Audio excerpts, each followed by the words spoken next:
I bid you all good morning, good evening, good night, wherever you may be watching this transmission. Guys, I want to thank everybody for joining Trends in the Housing Market on its trends journey. I want to thank everybody that put the time in to watch this show. I want to thank everybody for basically being there, and us, creating a voice and creating the awareness that we should be creating, because housing affordability shouldn't be at the levels that it's at right now. If you work two jobs and you can't afford to pay rent, we're in a serious, very serious problem. You know what I'm saying? So let me wet my beak there for a sec. Welcome to Trends in the Housing Market, first edition of 2020. Happy New Year to everybody. It is the 1st of January 2020. And comments are already rolling. Thanks for joining in. And Happy New Year to everybody. Thank you so much. I'm so excited to be here. I was so excited today's show. I wanted to do it a few hours earlier today because I wanted to make sure I got the East Coast people in. A lot of people are going back to work tomorrow after New Year because today's New Year Day. So everyone's like the day after New Year, and stuff like that. So people rolling around. So I want to get people as early as possible for trends in the housing market. And let's go to our edition here. I'm not sure what edition we're in. Man, I got like a million open windows here. I ain't kidding you guys. I'm playing no games, man. There it is. So I'm gonna be doing a plug every half an hour, once every half an hour, Eder 120 volts in the house. Happy New Year. Yep. Everybody, Happy New Year. Yeah, it is a new year, and it is 2020. I still remember reading articles to you guys when it was 2018, how it was 10 years since the big crash in America. Have we learned our lesson? We haven't.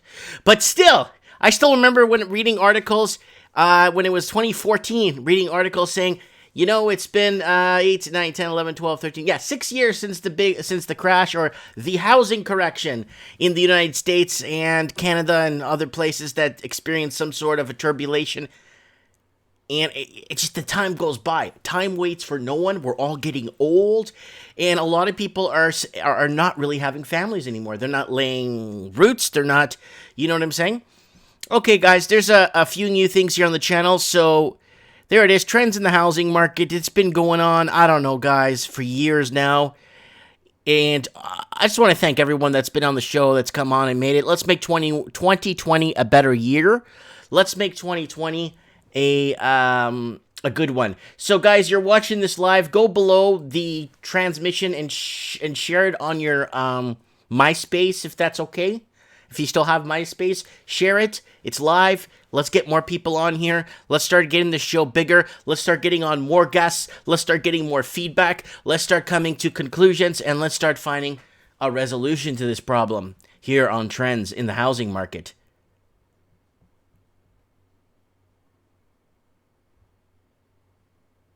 Okay, we got Walking Journey in the House. Don't forget to check out his channel. We'll probably have him on the Mike in the Night. Hopefully we can have him on Mike in the Night, because I think Mike in the Night's going to be a special one this Saturday. We gotta talk about pension prisons. What's happening with people's pensions? Pensions are being hedged into the weirdest things you could imagine, and there's a lot of hedge funds that are basically not allowing people to take their money out or something that's going on. So we'll be covering that on Mike in the Night. So we got Craig Cook in the house. Owen's finally here. Nathan Mao in the house. What else have we got going on? Yeah, everybody rolling out. It's 5 o'clock, guys. 8 o'clock in the East Coast. And like 3 in the morning in the UK. And it's like 1 or noon in Australia. In Sydney, Australia. Okay, guys, here's some new features to the channel. I'm going to be plugging this every half hour. Don't forget to join the channel. Go here and click join. And if you want to join the channel, you could join for as little as $1.99 a month. You get badges. You get custom emojis. You get a different ranking here. You could join the family. You could become a captain. You could become a consigliere. You could become an underboss. Okay? If you want to join, please join, guys. Support the... it's not much. And also, guys, you go up here to the right, and the Mike Martin's shop. Woo! Woo! Yeah, Walkie Journey just joined BitTubers. Yeah, you're going to get a lot more views on BitTubers. I'll tell you that right now. And here it is, guys, the Mike Martin's shop. Here it is, guys. You get your extra large beach towel here. And it's stuff, place coffee here. Guys, it's stuff you're going to buy anyways. You know what I'm saying? Like, if you're going to buy a mug, just buy a, I was a guest on Mike in the Night mug. We got stickers for cheap. We got Mike in the Night towels. Look at this towel, dude. To take to the beach. Look at that.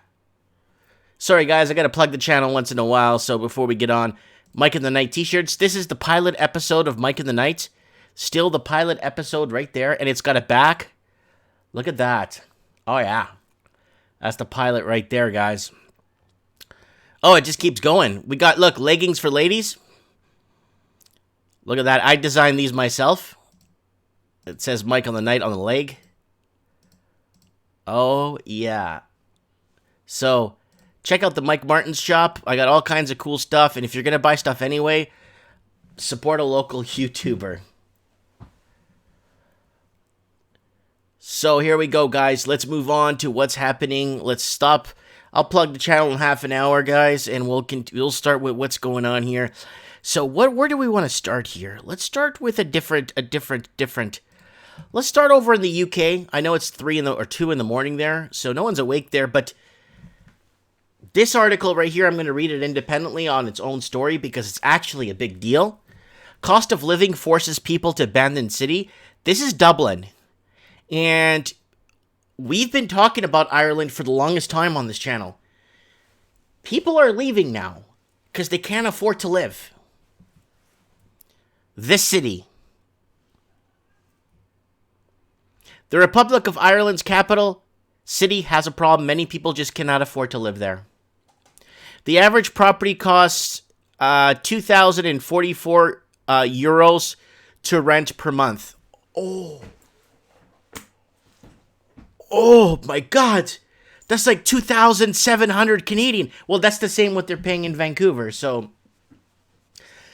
it's the same what they're paying in Vancouver. To compare, but you know what happened? Ireland was sitting pretty. Ireland was sitting pretty until it was in 2014 or 15. No, we're in 2020, so it was 2017. It was 2017 when foreign investing started going in there. And then in Ireland, I still remember reading the articles to you guys that people have this strange phenomena happening in Ireland where they're seeing bidding wars on houses. They've never seen bidding wars before in Ireland. And what happened? They started seeing bidding wars, and now people living in the cities can't afford to live in their own cities, I say. So here it is. Peak prices in 2008 crash in Dublin City never reached more than 1,500 euros. So back in 2008, when they had that major correction, it never reached that. You gotta be kidding me. So now it's 2,044 euros per month in Dublin, and they don't make a lot in Ireland. We know this, right? Fleeing the financial pressure, some of the city's residents have chosen to pack up and seek more affordable living elsewhere. Despite being just a 2-hour drive away, over in the frictionless border, the situation in Belfast could not be more different. The other capital city on the island, Ireland, has some of the lowest costs and rents in the UK. So in Belfast, it's cheaper. It's cheaper. More recent figures from the local housing executive found that the average rent for a property in Belfast is 690 euros less than half of that of Dublin. Housing crisis affects 8.4 million in England. Let's put that to the end there. Fort Cat McCallahan, the difference in cost of living means she will endure the harshest of pre-dawn's commutes. Oh, there she is right there. The 26-year-old lives in Lionel, Belfast, with her 2 children and partner, rising at 2:30 in the morning to travel down the A1 for her job as a cabin crew in Aer Lingus. It's a disaster in some ways. It's a boring drive, she said. Wow. I put bids for a long haul, so you are only away for 3 days. But if I have me a week on early European flights, they could have me up and down the road every day. Oh, that's gotta hurt. Miss Malagan lived in Dublin for 6 months when she started her role for 2014 before moving back north where she is originally from. I have friends now down there paying €1,500 for a 1-bedroom, so it's no brainer, she says. She currently pays around 1/3 of the figure of her mortgage in Belfast. So she has a mortgage and a house in Belfast, her own place. After a dip following 2008's global economic crisis, rents in the city first recovered and then soared out to reach many of its would-be inhabitants. For many in the city, rents means securing a bedroom or in some cases just a bed. And it's still a long way from being cheap option. Renting a single room in Dublin city centre can come at an average monthly cost of €713 per month. That's like $1,000 for a room. A room. Wow. However, while rents may be much higher, so are the salaries. The average full-time worker in Northern Ireland takes home £27,000. That's €32,000 compared to the average full-time salary of just over €47,000 to £40,000 in the Republic. So that's in Dublin, in Southern Ireland, right? However, Claire Mullery has the best of both worlds, living in Belfast and earning a Dublin-style salary. So that's good. That's nice, right? But it's like the articles I read from you guys where there's people living in Tijuana, Mexico, and everybody is fleeing north to San Diego to come into work. So they come into work in San Diego and they go back down to Tijuana, Mexico to live. So there she is there. Nice selfie. I feel like I have significantly more money, she said. I am able to go, and I forgot lunch today. I could go buy some lunch. I would have been running home in Dublin. It was that tight. So this is the hidden impact on mental health. Now, this is the part I wanted to get to, which is really important because mental health is so bad. Una Molly is a journalist with the Irish Times and a cultural commentator whose work has focused on Dublin's housing crisis. Part of the reason she sees for emigration out of Dublin is an effort to claw back on some quality of life. People don't want to live like on this rooms and closets, broom closets. People don't want to live this kind of lifestyle. You know what I'm saying? You guys, some of them look like a used car salesman. Woo! In the comments. The lack of independence, people having to share houses with strangers in their 30s and 40s, and the impact that it could have on relationships. Remember, we talked about people holding back on starting a life and laying roots and having families because of this. You would need to be on €100,000. For Peter Eastwood, a designer in the tech industry, moving north meant buying a property was a possibility. So Buddy makes a night in Dublin is about €100. The guts of €100. So I would have to pick and choose the weekends I would go to stay, said the 34-year-old. From Londonderry, he moved to Dublin after graduating from Glasgow University and not being able to secure work north of the border. For him, moving to Belfast meant the possibility of buying property. Unless you are in big money, that isn't going to happen in Dublin. You will need to be in over €100,000 to even start thinking about saving for a deposit, he said. Adding he is now on a decent salary and that Belfast is buzzing, people said, and he has no regrets leaving Dublin. So people, the productive people, the people that want to be part of society, people that want to get things going, they move to those cities, and then those cities are buzzing again. I have been to Dublin since.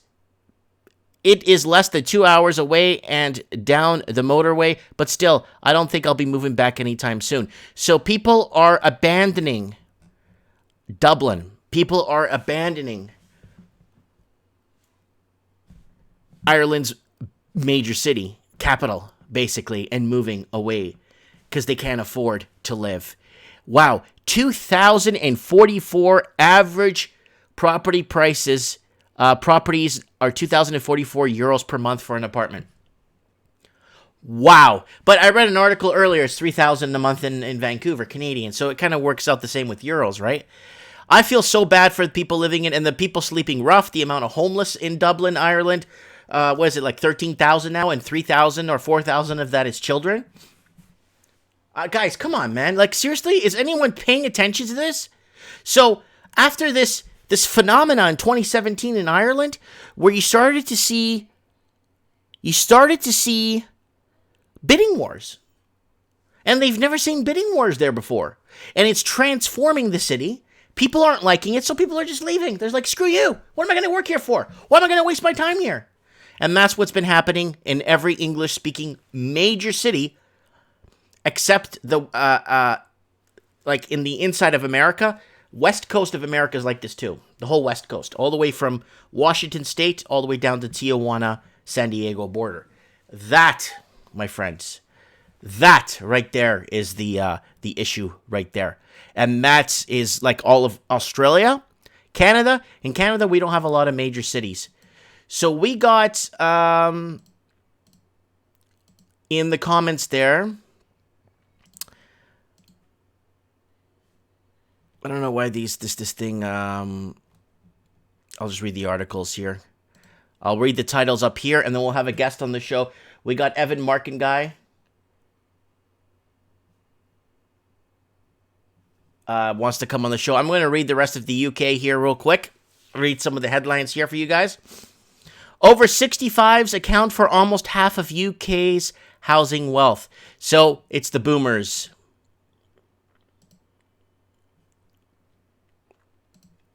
London's prime housing market shows signs of stabilizing. So, we know what's been happening. It's been actually, it rose 0.1%, but it's been on free fall for the last 3 years. It's been pretty much on free fall, and they've been losing every quarter, pretty much. UK housing market set to rebound in 2020, so they're trying to blow some life into, especially people that invested and bought at the right time or the wrong time in the UK.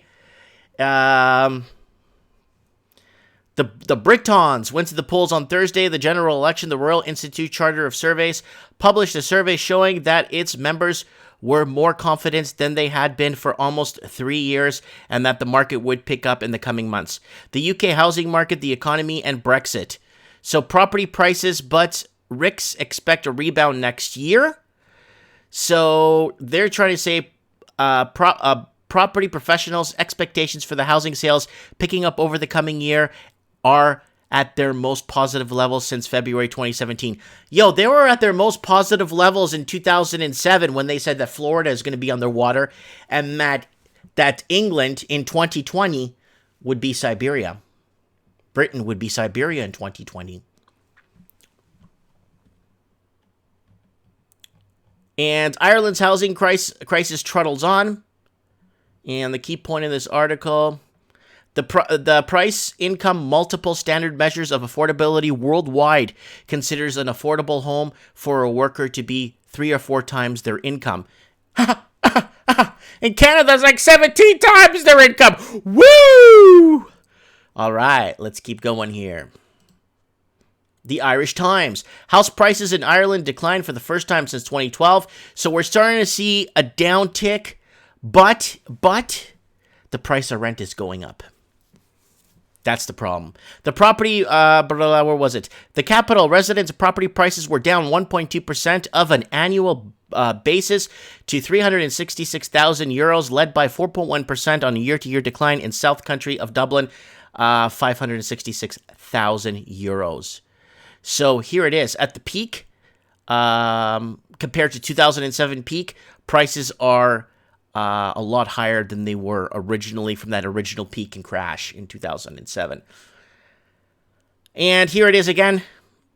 Housing prices slide as rents rise, and Ireland is plagued. And remember a few weeks ago on Trends in the Housing Market, I read an article for you guys how Ireland is right now in raising taxes on basic like buses and trolleys and parking. They're just going to raise the prices on everything. So there it is right there. And Dublin, the cost of living city forces people to abandon city. I just read that article. And housing crisis affects estimated 8.4 million in England. 8.4 million people affected and living below the poverty levels. An estimated 8.4 million people in England are living in an unaffordable, insecure, and unsustainable home, according to the National Housing Federation. The Federation, it sounds like Star Wars, the Republic, the Federation. The Federation said analysis suggests that the housing crisis was impacting all ages across every part of the country. It includes people facing issues such as overcrowded housing, being unable to afford their rent or mortgage. So I got an email here. I just took the key points out. Somebody living in London. Cheerio, Mike. Well and bred here. Watching your channel for many years, and let me just go to the point. There are 9 of us living in a 2-bedroom flat. Flat means apartment, I think. 9 of us living in a 2-bedroom flat. We take turns showering, and we lie to the landlady so she doesn't kick us out. We've been doing this for 2 years now, and we're doing a good job. 9 people in a 2-bedroom flat in London. Woo! So people are complaining they live in a cupboard. Where can I afford to live? Where does rent hit young people the hardest? So 3.6 million people are living in an overcrowded home. That's 9 people to a 2-bedroom. 2.5 million are unable to afford their rent or mortgage. 2.5 million are in hidden households they cannot afford to move out of, including house shares, adults living with their parents, and people living with an ex-partner. 1.7 million are in unsustainable housing, such as older people stuck at home. They cannot get around, and families in properties which have no outside space. 1.4 million people are in poor quality homes. 400,000 are homeless or at risk of being homeless, including people sleeping rough, living in homeless shelters and temporary accommodation, or sofa surfing. This is disgusting. Social housing call. So 3.6 million could only afford to live decently if they were on social housing. So this is what's happening, guys, right now in a nutshell in the UK. Edinburgh isn't better off either. Edinburgh, Scotland, same thing. Cost of living there, out of control. Right? So let's keep these up. Let's get our friend here,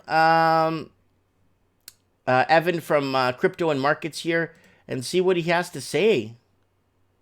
What does he have to say to us?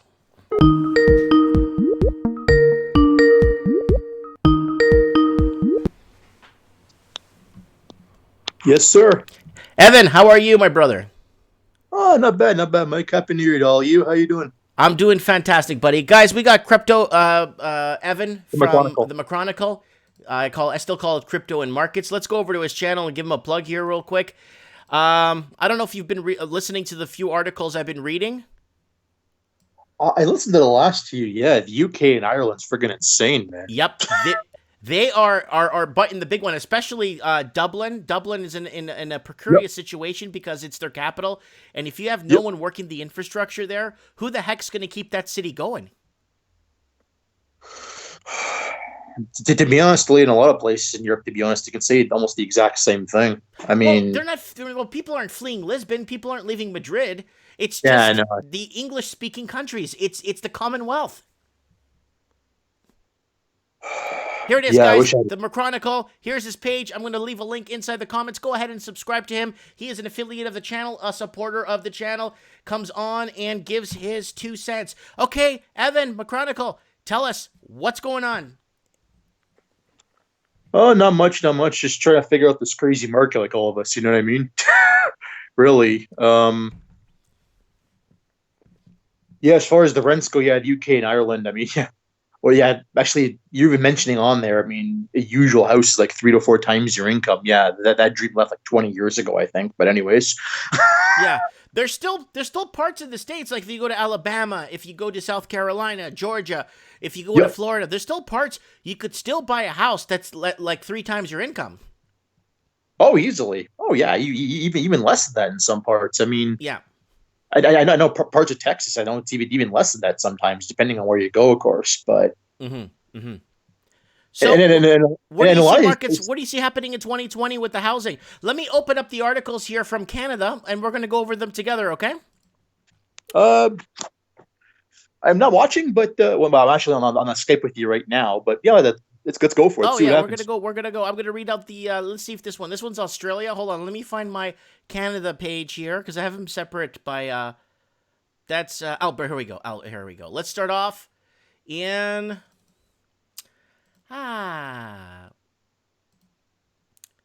Ooh, this is a really good one. So Evan, listen to this one. 5 things we learned about migration in 2019, and this is important. Foreign Yeah, yeah. capital has impacted housing. And most expensive houses were bought by newcomers from China. Meanwhile, the Urban Development Institute's Royal LePage reported immigrants are the key drivers of population growth. Vancouver and Toronto. Thus, politicians need to green light to construction of more housing supply. What do you think of that? Rich investing. Yeah, I mean, where were they all 3 4 years ago? I mean, like, I mean, we all do know that the money coming in coming out of China going into real estate is way down from where it was 2 or 3 years ago. I mean, you look at that article. I mean, this stuff should have been written 2 or 3 years ago, to be honest. And I mean, BC, I know has done a little bit about the money coming in. I mean, I know recently they closed down that investment and trade thing or whatever that was. I couldn't remember exactly the article on it. So BC went ahead and closed it down. So at least BC looks like they're kind of getting their hand in front of it. In They're Ontario, too though, it's late. really They're too still. late. Everyone's left the big city. I Yeah, left the big city. Everyone's left the big city. My whole yeah. my cul-de-sac where I live is basically the cul-de-sac where I live in is basically just people from Vancouver now. Oh yeah, no, I believe you. I believe you. I mean, When I even out moved here. in, I was the first, and then everybody else moved out, and everybody from the coast moved in. Oh yeah, no, I hear you. I hear you. I mean, even here in Toronto, I mean, the amount of people left Toronto to even go north of Barrie into even Springwater, which is north of Barrie. Hmm. How many people from Toronto went to, like, I know a few families that went up into Mount Forest, and Mount Forest in relation to Toronto. Did you know where Guelph is? Yeah, I know where Guelph, Ontario is. Yeah. Yeah. Basically, Mount Forest is about 45 minutes north of Guelph. There's a lot of Toronto people even moving up there, in fact. And Mount Forest is about 2 hours from Toronto, and the same thing is kind of happening there Yeah. and in a lot of other communities. But like you said, yeah, I think I was even saying too. I mean, this is all 3 years too late, to be honest. Okay, so it says, listen to this. One of the most newsworthy facts discovered about Metro Vancouver housing in 2019 was that the detached homes bought by recent immigrants are on average value of $824,000 higher than such homes owned by people born in Canada. So it's not even locals that are selling these homes. You know what I'm saying? It's not even locals Oh, that are in this market anymore. oh yeah, I mean, it's the same thing across a lot of major markets around. You can even go outside Canada. I mean, U.S. coast, Australia is kind of the same way now. I mean, a lot of places are like that, and then they come in and they just Oh, New drive. Zealand's like that too. Oh yeah, no, absolutely, yeah. I mean, we all know about that. Okay, I now mean, number 2, listen to this. Now let me tell us what your point of view on the East Coast. International student exploitation occurred. With a record 573,000 international students brought to the country last year, some cracks are emerging on the popular program. So, what is happening? False dreams and false successes, according to this. And this is, guys, this article is brought to us by the Vancouver Sun last week. So, this is everyone in Vancouver's reading this. So, international student exploitation occurred. I know you guys had that in Toronto. Did you guys, was it a big deal there? Um, yeah, not really the expert on that part of it, to be honest. Yeah, it definitely was going on here. A big place I know where that was going on was down at the University of Toronto, especially as I know where it was really going on quite a bit. Honestly, like I said, I'm not really the expert there, to be honest, but definitely was happening here, absolutely. As Okay. far as the numbers and how far it went, though, probably wouldn't have those, unfortunately. But Okay. definitely was going on, though. Okay, now Quebec put migration at the top of its agenda. So that was a big problem because it was bringing in only rich immigrants right here. You have to divert $1.2 million to Quebec coffers in exchange for a Canadian passport. And then after people just immediately moved to Toronto and Vancouver, where they contributed to the inflation of housing prices. Oh, yeah, I mean, That's been going on actually for a while. That was Bill oh, God, 21 yeah. that was passed. Yeah. That was going on even 10 years ago, I know, as a matter of fact. I mean, a lot of the people I graduated school with, a lot of them I know became immigration lawyers, and some of the stories you could hear at that end. I mean, I can go on for hours, but Hmm.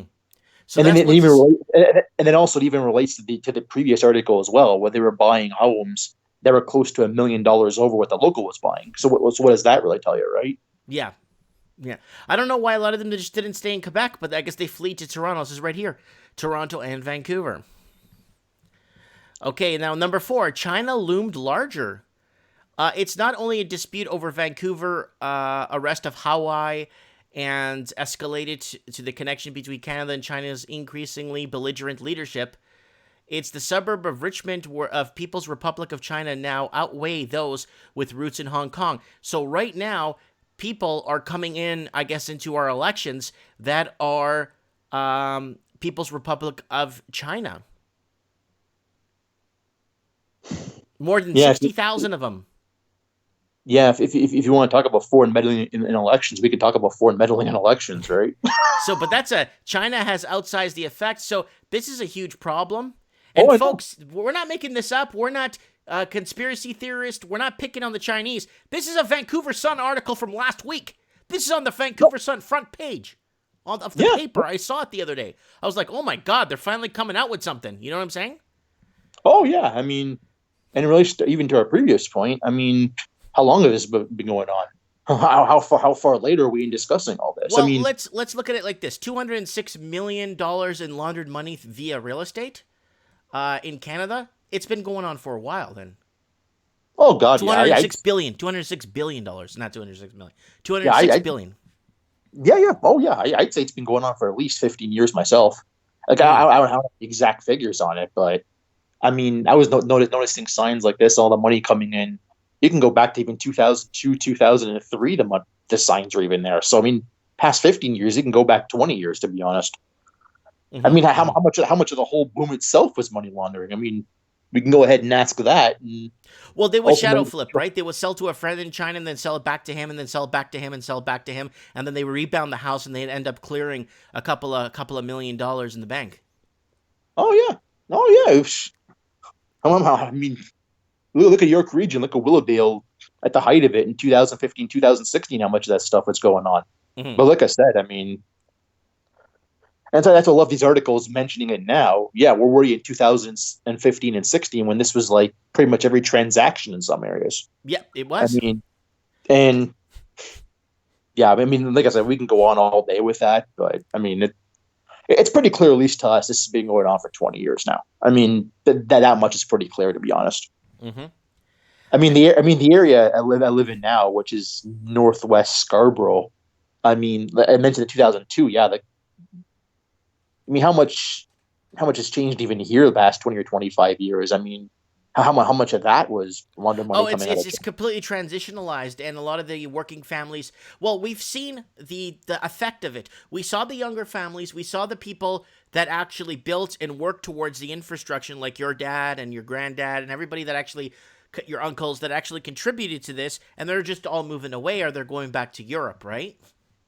Oh But then when yeah, there's no one contributing back into the country or paying their dues, they're going to just start raising property taxes. We've been talking about that last week, remember?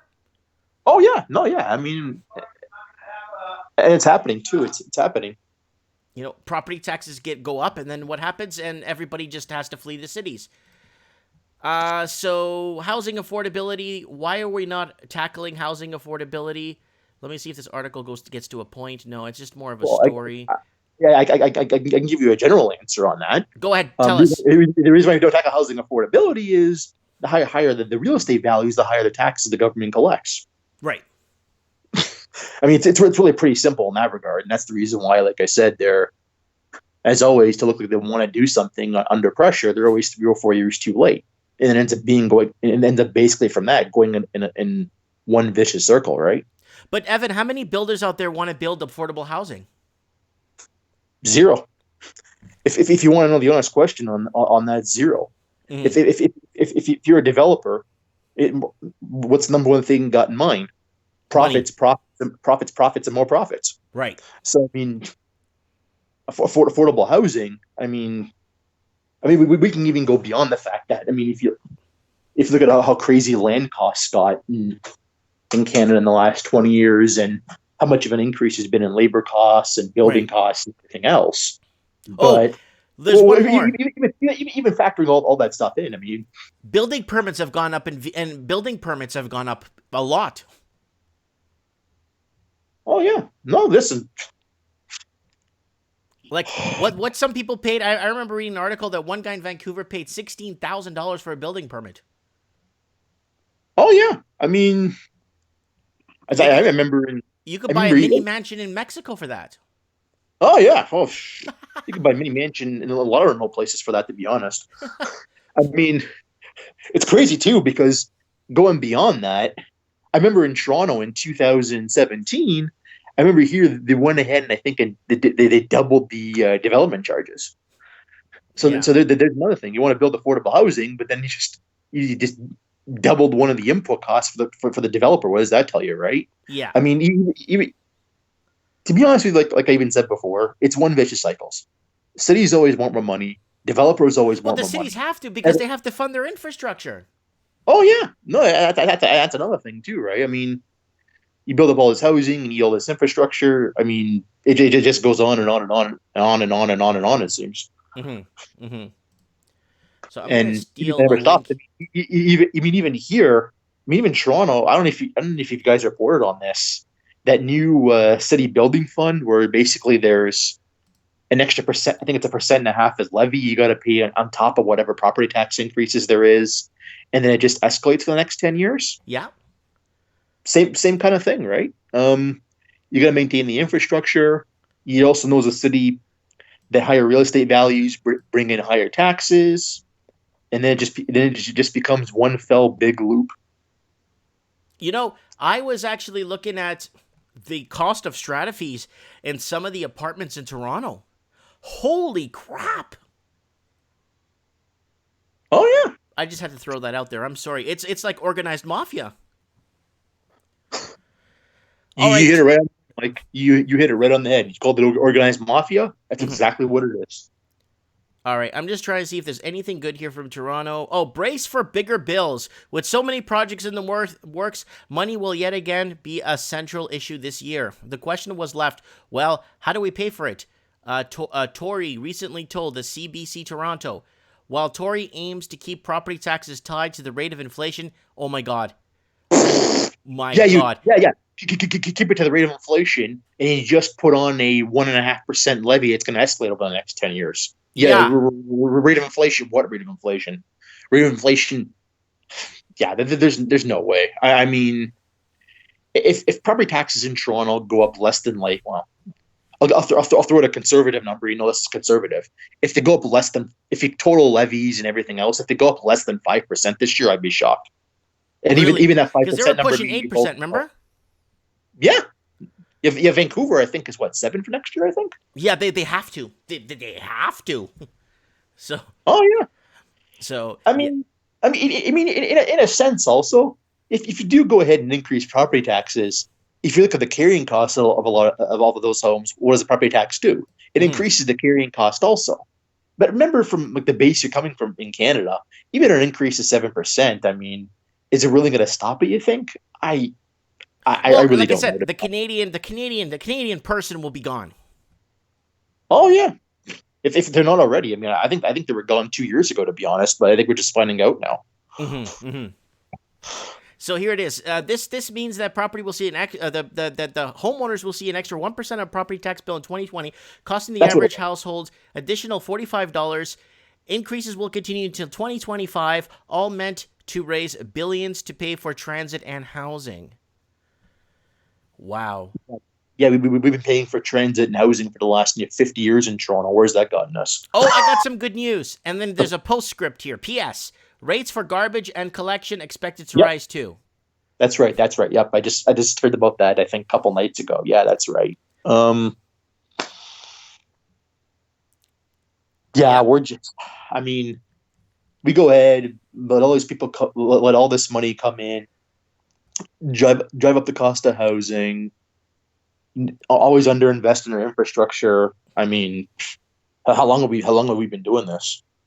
Well, I I mean, always this. thought Canada was more like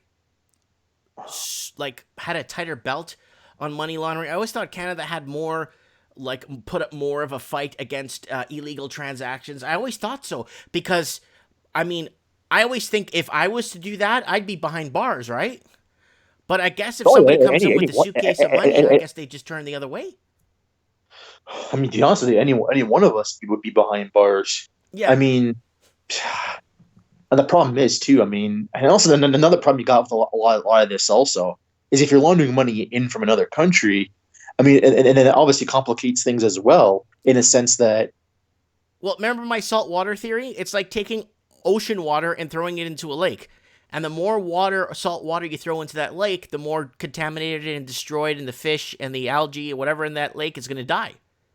Oh yeah, no, Because water is water on both sides, but the difference is it's a foreign water that its ego species can't handle. And that's yeah, what's happening with the foreign money. Our economy or our money markets, our markets in general, just can't handle the amount of foreign money that's being dumped in here. no, we can't. I mean, and like I said before, I mean, we really haven't been able to the last 20 years, to be honest. But eh, I mean, it's kind of funny too because I think there's been like reports on money laundering and everything else. Like, there's actually been general reports amongst like the academic crowd and everything else. I think Mm-hmm. going back to 2012, I believe, which is 8 years ago now. Mm-hmm. I mean, and even another article came out a couple of days ago. Also, I wish I had it on my Twitter. I'll probably send it to you at some point. I gotta find it. Mm-hmm. Where of all the charges for like fraud and white collar crimes, 86% of them get dropped. So when Of that happens, course they yeah, get yeah, dropped yeah. So because it's what not does us that tell doing it. you? Yeah, what does that tell you? I mean, and you've been doing it for how long? What do you think's going to happen? Mm-hmm. I Mm-hmm. mean, Well, okay. Look, I got an article here, and I'm going to teach you, Evan. I'm going to teach you something new today. Okay, bud? oh, go ahead. I'm actually looking forward to it. Actually, Red Deer advocate from Alberta. Now, Alberta government reduces corporate tax starting on Wednesday to foster investment growth. Okay, well, Evan, everybody watching, do you know who did that? who did that? Brazil. The country of Brazil has lowered its corporate tax. It's giving even 5 years no tax for people to come in and invest. And it's been like that for over a year and a half. And guess what's happened? Nothing. No one's come into Brazil to invest. Do you think, Evan, in your opinion, if Alberta reduces its corporate tax structure, do you see companies moving in from BC and companies moving in from Saskatchewan and Uh, Manitoba to probably in go in and see if they could maybe, or do you think people are just going to move to other countries like they've been doing? the same thing is going to continue. I mean, honestly, I mean, what the problem with the whole thing with corporate tax cuts is Mm-hmm. the only like even on a corporate side, the only place it goes into is stock buybacks. If it's not a stock buyback, it pretty much goes into nothing else. Yeah. So the fact that no money's gone in does not shock me at all. Well, Brazil did that, and it's been a year and a half, and they scrapped. I mean, they were offering 5 years no tax. They were offering any growth that you could reinvest back into the company. The government will give you back 3% on top of the growth and stuff like that. Like they had all kinds of stuff. Yeah, it's honestly, it's not shocking to me at all. If it doesn't allow me to go ahead and buy back more of my shares in the open market, who cares? And Yeah. then that's the honest to God truth with corporate tax cuts. It's the honest to God truth. But do you see anybody moving in? Do you see people from B? I don't see companies relocating. If I see some company in BC closing, they're done. They're not moving to Alberta. I don't see a lot of them moving Yeah, over. if a business is closing up shop, a business is closing up shop. They're not moving at this point. Yeah. Especially at this point in the cycle. No way, no how. Yeah, because I have the article here, and I read this a few weeks ago. Oil field employer pulling out of Red Deer. Couple of other big companies in Canada are moving their offices and their head offices to Fort Worth, Texas. It was an article I read about 3 weeks ago. So a lot of the talent and everything we have is moving stateside. Oh yeah, I mean, the companies from Alberta moving to Texas. I mean, what's the number one common denominator between Alberta and Texas? Oil. Oil. So it's the most common substitute. I mean, Texas obviously is a no tax state also, so that obviously is And an I think attractive I think factor. I think they pay very little income tax. I mean, very little. I'm talking like No, very none. little. Texas is a no income tax state. Yeah. Texas is one of the few states in the U.S. that actually has no income tax. No, and also Rhode Island, Providence, Rhode Island, Providence, live free or die. They don't pay income tax. They don't pay. They don't pay. They don't have a seatbelt law. They don't have a helmet law for motorcycle. They don't have anything there. Yeah, the two, for corporate headquarters, not having the exact numbers on this, I think the top two places, because they are no tax place, there are no tax jurisdictions within the state. Yeah, The top two are Tennessee, or Texas, and actually Tennessee, believe it or not. I think Puerto Rico too is a tax free state too. It's tax free haven in and of itself, yes. Yeah, But from the corporate Puerto Rico. headquarters, but from corporate headquarters though, the top two are Texas and Tennessee, because these other factors involved in it too: cost of living, the easiness to attract talent, et cetera, et cetera. So there's a whole bunch of other factors that go into it also. But yeah, if you combine the whole pie along with the fact that they are no tax states, it is Texas and Tennessee. Okay, so we could scrap that article. And now, last but not least, price of housing starts to edge up on strength in BC, sells Alberta. So they're playing the supply and demand game, which we've all English-speaking countries have played. Build, build, build to solve this housing crisis, but they're not looking at the amount of empty units, right? I don't know if you remember 3 weeks ago, I read an article about in LA County, for every one homeless person there's four empty foreign-owned apartments. Yeah, I mean, the problem none of these housing people understand is just simple macroeconomics. I mean, right now in Canada, we're in an unemployment spike. So, I mean, unless there's a vast increase in the foreign money coming in, like it is down in the last couple of years. Unless there's a vast increase, which obviously could happen, of course, that is the one big risk to it.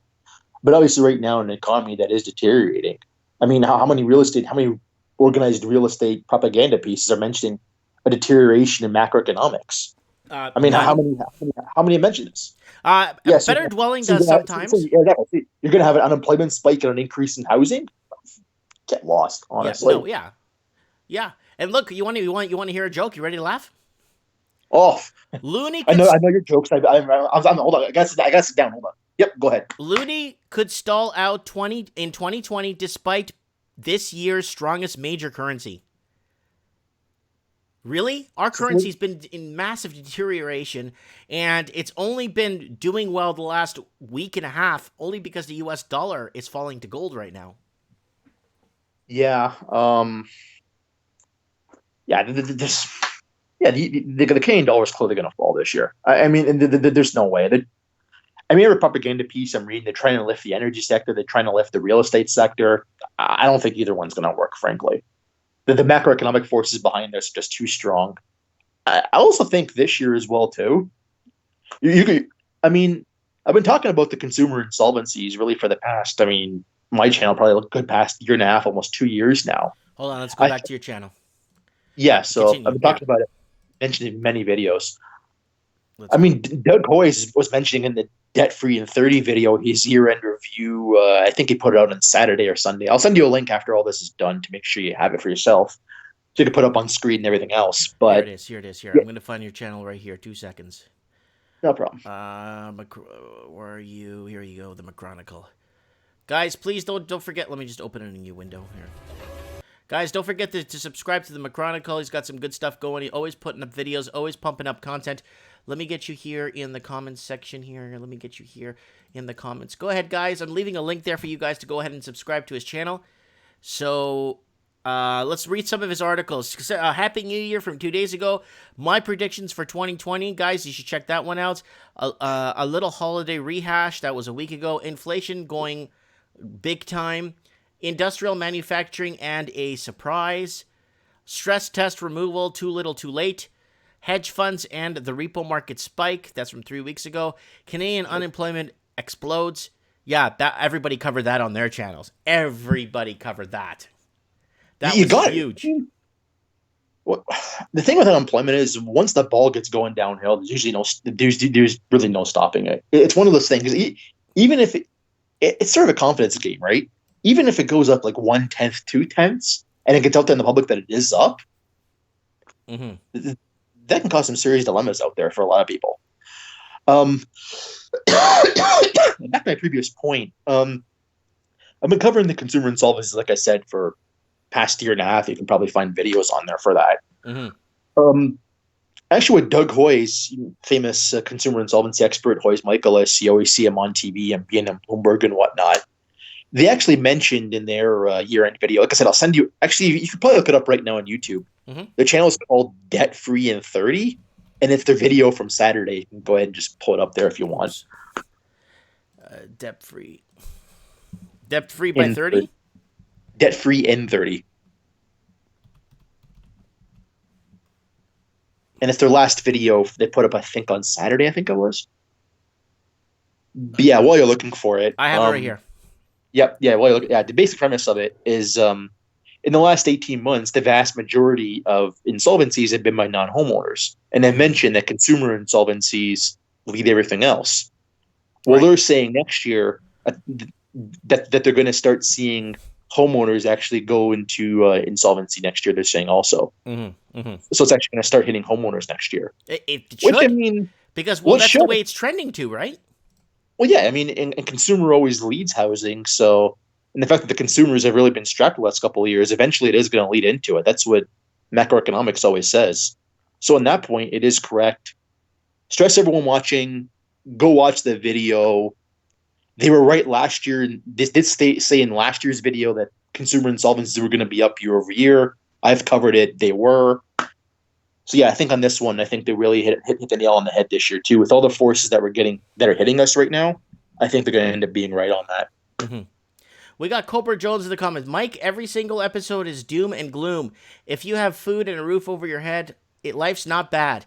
There's places with no running water. The problem is, Cobra Jones, is that a lot of people put themselves in a position where they've put trust into the people, like whether it's their banking institution, whether it's their broker, whether it's their real estate agent, and they believed in them, and now they're in positions right now that they can't back out of, and this will haunt them for the rest of their lives. If I could save one person from getting into this debt scam or into a position where they will regret it for the rest of their life, if I could save one person, then I know I've done my job. Oh yeah, easily. I mean, you and me both. I mean, just one person. I mean, I think we've done multiple people ourselves personally. But yeah, you're right. Even one person. So who are these guys? Personal finance. Maybe I could ask them to come on my show one time. They have a. Maybe you should put a feeler out there. The problem with a lot of those guys though, they want you to come on their show so they can go ahead and hit you. I guarantee you, they're gonna ask you for that every time. Trust me. Oh, so basically, like I said, they want you to go on their show to make it look like they're getting you. Just ignore it, man. Honestly. Yeah, I guess you're right. Yeah, it's because you gotta remember they're bringing you on. They have their own agenda in mind, Uh-huh. and in essence, they want to try and discredit you and get you off the air. And they're going to keep you on there for 2 hours, 3 hours, 4 hours because they want Plan B, Plan C, Plan D. Hmm. It really just never stops. Yeah. I Yeah. mean, why do you think with me, I go on your show the most, and I really don't go on anybody else's? Well, Think about it. I let you speak your mind, right? Exactly, exactly right. And I know that. And you plug me. Here's what he's got to say, whatnot. But that's If how it someone, works, right? yes, That channel has like 1,000 subscribers on it. It's, you know what I'm saying? You're catching up to it quick. If everybody go and subscribe to the McChronicle. We need to make him bigger than the other channel now. oh yeah, hey guys, go subscribe. I do post once, twice a week. 2020 is gonna be a big year. Yeah, 2020 is a big year. You wanna hang tight with the McChronicle, so you could. I have you subscribe, and I have your. Oh, there. Let me ring the bell. There. All. I've been unsubscribed to your channel 2 times, and I've been unsubscribed to Formafist once, and I've been unsubscribed to like the one with Max Kaiser like 50 times. Doesn't surprise me. I mean, I I, go think I go into my yeah, no, subscriber list, and he's not like the channels. Like it goes here. Like if you go to subscriptions, it says 70 more, right? I had 140 channels I was subscribed to. oh yeah. I mean, I noticed even in my count yesterday. I mean, I think I lost 4 followers first thing in the morning, and then I was up 7 on the day after. Yeah, Yeah, crazy things. It's crazy, man. It's crazy. As far as what's causing it, I really have no idea. yeah. So I hope I could find what channels I was unsubscribed to, so I could find them back and get back to them. I'm not too sure, but yeah. Okay. Yeah, Any no, last words? yeah. Then obviously, obviously on that day they can go ahead and change the algorithms and do a whole bunch of things that I really don't want to get into. But anyways, yep, 2020 is going to be a great year, a big year. Go ahead, subscribe, click the notification bell like Mike Martins just did to make sure you get the latest content as soon as it comes out. And as far as my shock prediction for 2020, Toronto condos and Toronto rents both crash. Yes. All right. All right, Evan. Thank you so much for taking your time to come out. And we will keep in touch. And I'll probably chop this video up tomorrow and throw it up as an individual video and leave a link to your channel. Beauty. Thanks, brother. You enjoy the rest of your week, okay? Dude, Happy New Year to everybody, Happy New Year. watching. Okay, bye. Bye. That's Evan, the market guy in Eastern Canada, coming on the show to give us a little bit of insight on what's going on. Okay, guys, it's channel plug time. It's been an hour I've been on. All right, guys, here it is, guys. Mike Martin's channel, don't forget to join. Join the channel, okay? All right, I'm not going to be pumping the whole Patreon thing too much anymore. Go to here, join the channel. $1.99 a month. There you go. You could buy me your you could buy me the coffee right there. You could join right off of YouTube. You don't have to Mickey Mouse anything, and everybody gets loyalty badges with their names in the context. And you could also get custom emojis in the comment section here. You could get all that stuff here. Join. You could buy coffee. You could be a captain. You could be a consigliere or an underboss on the channel. And come and join the channel. Support the stream. Support the But what's good about this is that it looks like my channel's not going to get deleted. Woo! They were like, I was worried about being deleted. And then boom, I get an email saying, why don't you join us? And it's like, okay, you know what? This looks good. This looks good. So guys, don't forget to go to the Teespring right here, up here, Teespring. Buy your Mike Martins t-shirt, Mike Martins stickers, Mike Martins Mike in the Night beach towel. There it is, guys, a Mike in the Night beach towel. You could get, what else have I got here? Mike in the Night mug. I was a guest on Mike in the Night mug. I was a guest on Mike in the Night stickers. Mike in the Night t-shirts, Trends in the Housing Market t-shirts. We even have Mike in the Night pillows. We have Trends in the Housing Market pillows. Look at that thing. That's awesome. And, yeah. What else? Mike in the Night socks. These things are awesome. Look at this. What? Mike in the Night socks. T-shirts, hoodies, all that great jazz. Trends in the Housing Market. Morning coffee with Mike. And leggings for the ladies. Oh, these are awesome. All designed by me, Mike in the Night. So, guys, don't forget to check out the shop. Here, I'll leave a link there so you guys go check out my shop. And that's that. I do a plug every hour. I don't care, guys. I got to get this channel out. Some channel news. Australia's water goes corporate while the country burns. This is a big video. Australia is burning right now, and their water went corporate, and they can't even get their own water to put out their fires. City of Vancouver, friendliest city in the world. Yeah, right. I pay my gas bill. You guys have to see that one. That's a big one. Vancouver rental ripoff. Vancouver apartment rental ripoff. $3,000. Here it is, guys. It's trends in the housing market, so I could talk about this. Let's look at the beginning here. Let's watch the beginning of this video, guys.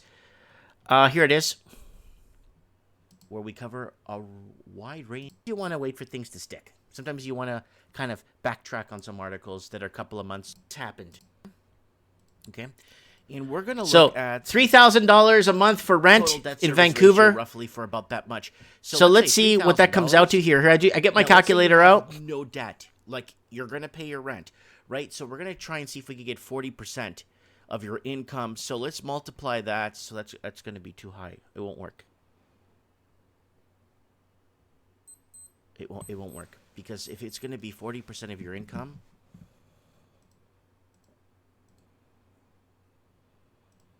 you're going to need to make $6,600 a month net. $6,600 a month net you need to make for a two-bedroom apartment in Vancouver. And look at the comments on this. Holy, I just put this up. Why do you think there are so many people living in shared accommodations in a basement with their parents and not having kids? Cost is just too expensive as society. We will pay the cost of that nonsense in a generation time because the people can't even afford to reproduce anymore. Yeah, this is a big deal. That's a big comment right up there, right here. I'm going to actually pin this to the top. That's actually a big comment there by Living the Dream. But yeah, that's it right there. It's getting really, really, really, really bad. So that's that plug right there. All right, let's get back, guys, to the show. Let's get back to where were we? We just finished the UK. Let's go over to the United States, guys, for a little bit.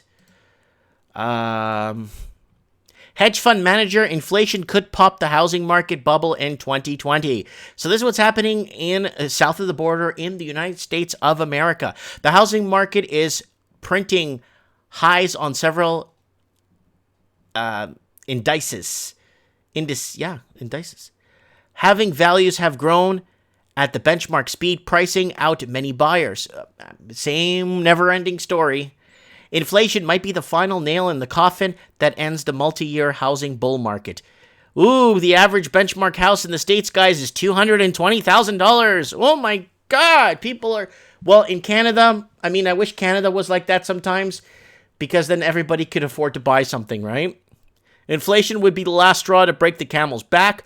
On top of inventory shortages, there's another catalyst that can push up the housing market to greater heights. Inflation, according to Media, a weak U.S. dollar and high treasury yields would result in inflation. Here it is, weakening U.S. dollar, higher treasury yields equals inflation is coming. When inflation is coming, you want to be long commodities, EMS. Let's see if we can get, what's his name on the show here? Uneducated economist. Let's see if he picks up. We're doing America.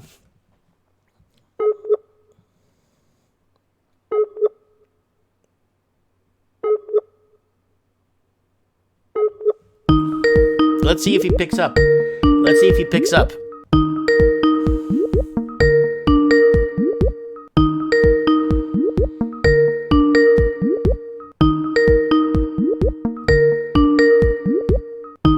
All right, he's not picking up. He's not picking up. I'll give him a message to call us back. He's been covering, Uneducated Economist has been covering a lot of this stuff on his channel too. There's a lot of countries to cover, man. Trust me. Hedge fund manager Will Mady shares the same sentiment that former Goldman Sachs analyst says that the real estate market is extremely overpriced. He's confident that the housing market bubble will burst in 2020. It's overpriced, but the problem is Western United States is bought out. When you have 4 empty units for every homeless person in LA County, there's about 46,000 homeless people in LA County, and when every unit equals 4 empty units, for every homeless person equals 4 empty units, you got yourself a big problem here. Okay, we got Gary Medeiros. Gary Medeiros in the house. And Truth Expert says, still in a red communist Chinese prison. Free Truth Expert Evan.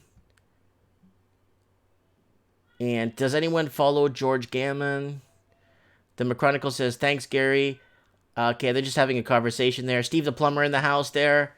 Crab food, not good for me to eat with diabetes. Yeah.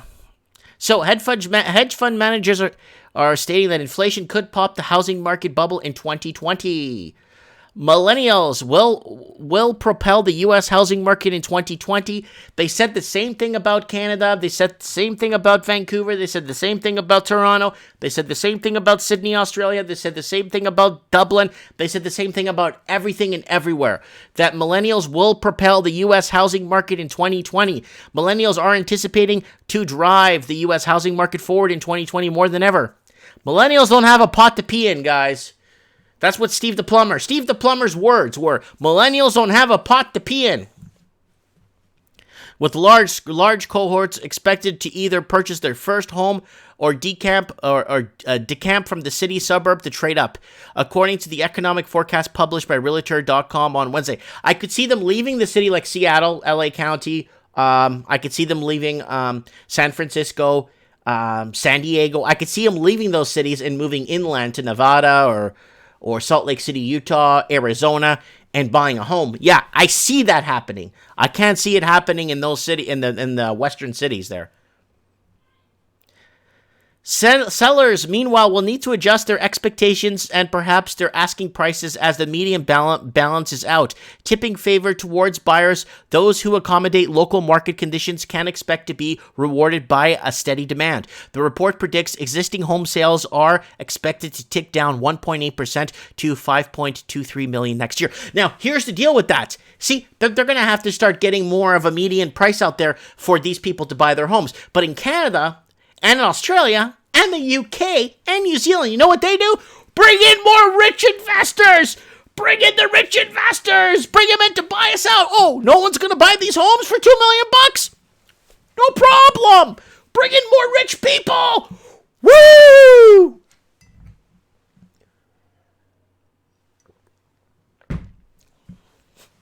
All right.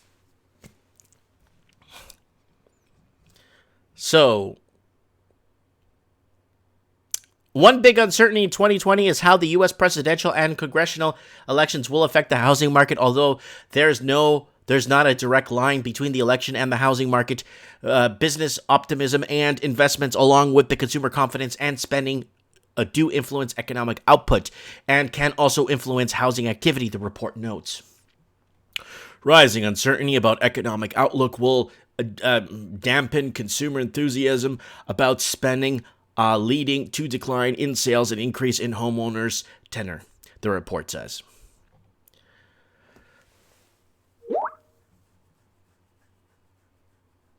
Oh, uneducated economist is driving home from Portland right now, so don't worry, guys. Don't worry, he's on his way home to where the air is free. Fannie Mae's pipe dream can't prevent a U.S. housing market meltdown. Yeah, you know what happened with these guys back in 07, 08, right? Fannie Mae is upbeat about the U.S. housing market in 2020, but the forecast remains disconnected from the reality on the ground. A host factors can wreck the momentum next year. Buyers being priced out of the U.S. housing market, so they're going to have to figure something out. Either Trump's going to have to turn his whole thing around on immigration and bring in more wealthy tourists, wealthy people in from China to buy up more houses. That's the only way it's going to work. The Canada's been doing it. It's been working for years. You could buy a teardown for $2 million. Woo!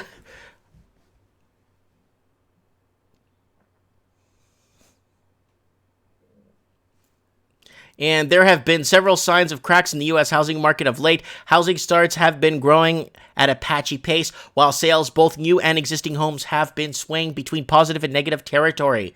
So the housing market in the United States doesn't know if it's tricking or treating. And when I say United States, I'll just call it the not the Confederate, I'll call it, I don't know what kind of states I would call it, east of California, east of Portland, east of Washington State. We got to call that part of America a different part because the whole West Coast is bought out. So I'm just trying to think of an east of that where people are moving to and call that.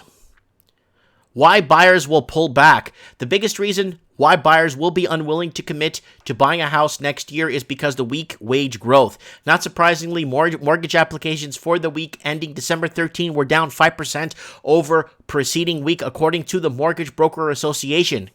The dip in mortgage applications while rates are so low is a negative sign for the housing market looking ahead. The problem could become more severe as consumer confidence continues to wane. So consumer confidence is dwindling in the wind, and consumer confidence is the lowest it's been since '08 in the United States. Consumer confidence is moving in and around that time. Consumer confidence in Canada is the lowest been since 1974. So we got people in the comments section rolling through. A U.S. housing market bubble, 10 years in the making, may pop in 2020. So, and then they're forecasting towards this. You're seeing retail stores shut down. You're seeing corporate stores like big box stores closing down. You're seeing places that you thought will never close. Evidence that the U.S. housing market became a bubble is starting to stack up. The affordability of the U.S. has dropped significantly, making it difficult to attract new buyers. The current climate in the housing market is to conceive a dangerous lending as buyers are overextended.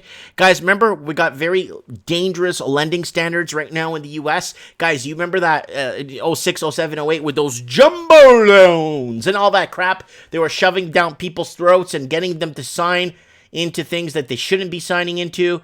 And yes, rising home prices weighs on U.S. housing market, and that's a problem. That's a problem.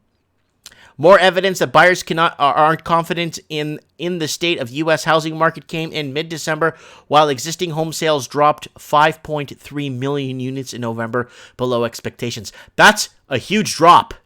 Here it is, guys. There it is, October 2019. Huge drop.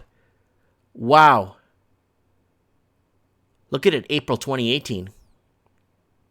So you're seeing, look at January 2019. Whew. Trouble is brewing. The affordability issue could impact the U.S. housing market in a few ways. Macro Intelligence chief economist Julian Brighton says it could dramatically decrease housing activity. Just because the Fed keeps interest rates low doesn't mean people will take out loans, especially if they can't afford to buy in their area. Bring in more investors to park their money in your country. The whole West Coast, you might as well get a cutting knife and cut it right off and let it sail out to the ocean there. The affordability crisis means fewer home buyers can't afford to get on the property ladder, even if the Fed rate cuts. Data shows U.S. mortgage applications have been steadily down. All right, they want me to buy something here. Why don't they buy one of my t-shirts? Amazon to set up homeless shelter inside its headquarters. So Amazon is actually setting up a homeless shelter inside the Amazon building. The shelter is home, which will offer individual private rooms for families, will be able to accommodate 275 people each night.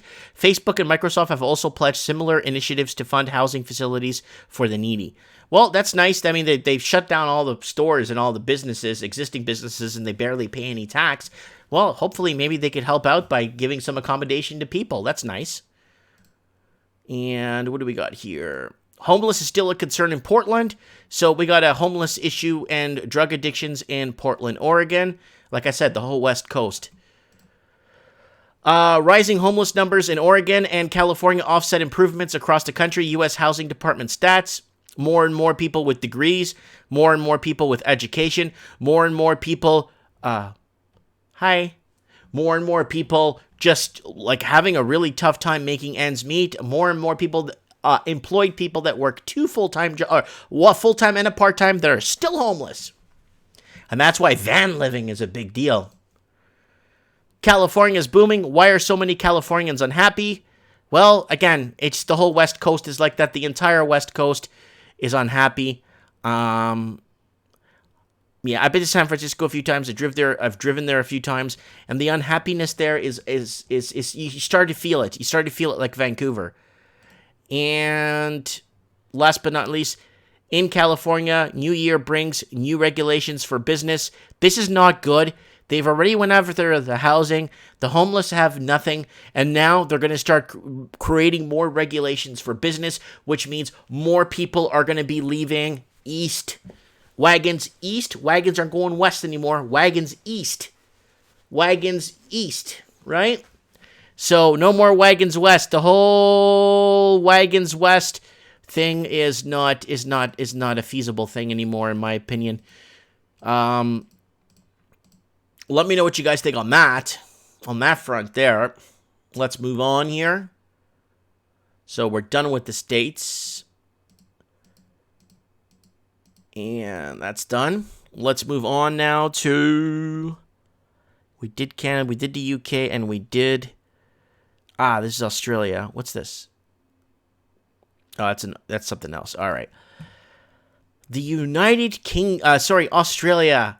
Now, Australia right now, they've been spoofing. A lot of real estate agents have been spoofing markets and undervaluing prices so they could bid over the asking amount. So it looks like that the housing is actually going up. That's absolute garbage. That's cooking the books, and that's garbage because it gives people a false sentiment on where the markets are headed, right? And how house prices have changed in Australia's capitals from 2010 to 2019. Here it is, down here.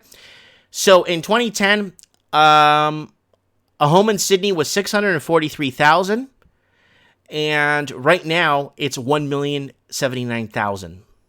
$1 million. The median. Well, we're not talking about median.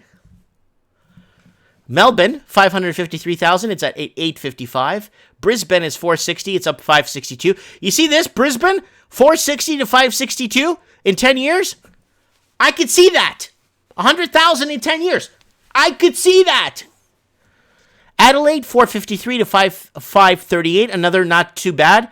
Perth, $553 to $527. It's actually gone down because, remember, the mining sector collapsed there, and a lot of Australian resources were sold off to China. And then you got Hobart. Now look at Hobart, $334 to $482. Hobart is Tasmania. Everybody left Sydney and said, we're going to Hobart and creating new Australia. And that's what they did. Canberra, $562. Now it's $738. And Darwin used to be expensive. $616 is down to $521, down 15%. The only two negatives we're seeing here is Darwin and Perth. There is no way to predict whether Sydney and Melbourne's markets would continue to grow the way they had in the past decade. One thing is certain, interest rates could not change in the same way. So they got 3 rate cuts down there, and foreign investing is making its way back in. Foreign investing is really big right now in Australia. Apparently in Melbourne, Sydney, and other places like along the Gold Coast. It's really big foreign investing because the Australian dollar's been taking a kick in the pants with their rate cuts, and you're seeing it happen with the price of some areas in Australia down 7-8%, and a lot of foreign investing are seeing the opportunity to buy in Australia now. Real Estate Institute WA president said mining activity had a huge impact on Perth's housing market. We covered this here before. Perth's mining business is in the pits. You get it? Pit mining, get it? I'm not funny.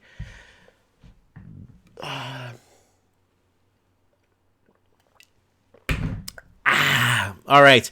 He said that more investment in infrastructure projects and tourism as well as education to attract international students. Woo! International student business! Canada did that in the beginning of 2019. We brought in 533,000 international students. Woo! And did it work? No! So now Australia, yeah, they're going to start doing this international student program. Fast track fast track, and they could go ahead and they could fast track citizenship. That's the way to do it. Yeah, you guys got good people running the country down there. Good job. All right. House prices finished 2019 on a high as Sydney and Melbourne lead gains nationally. Now, Australia and Canada are very similar. They got 3 major cities. Canada has 3 major cities. Australia is a big country. Canada's a big country.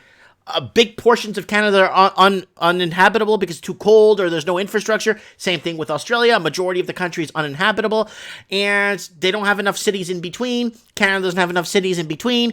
It's not like America. So Canada and Australia are very similar to this. You know, that's why I'm comparing the two countries, because of the same phenomena that's been happening in all these English-speaking countries. Let me get some comments here. We got Dylan saying, again, international students to save us all. Yeah! And then we have Dylan saying, woo! I'm raising funds for the Love Doll. My address is on the YouTube page. That's Lord Humongous, guys. Don't forget to check him out. Belinda saying, cracking up, Lord. And then Lord Humongous says, woo. Wildflower says, Happy New Year, Mike. Happy New Year. Mike Banks says, international students are to blame for housing prices increase near all universities. Oh, don't be silly, Mike Banks. In some places, you'd be called a racist if you said that. And then we have Jim B747. Please talk about Germany wants to shut down all nuclear power plants by 2020.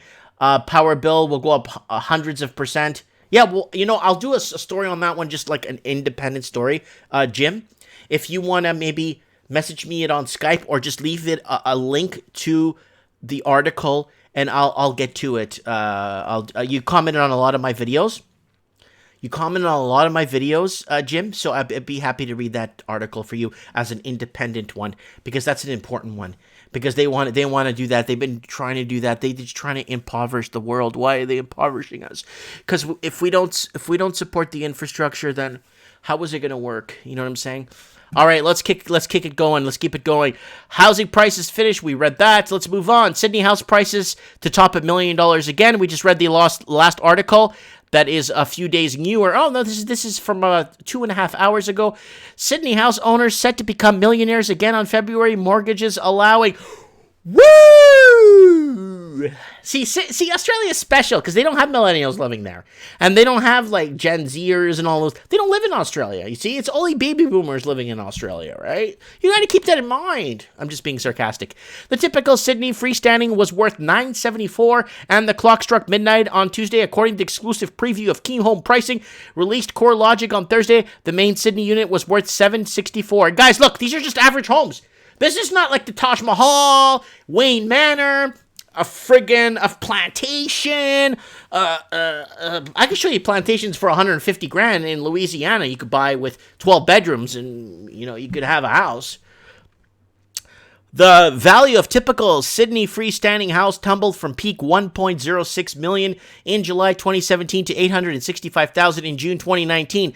But a combination of interest rate cuts and easing of loan serviceability tests regenerated Sydney's property market in the second half of 2019. So we saw property prices correcting at one point early in 2019. A lot of foreign investors were fleeing, and now everything's been changing. They've been coming back, and now we need to get foreign students in here. Foreign students are going to make the difference.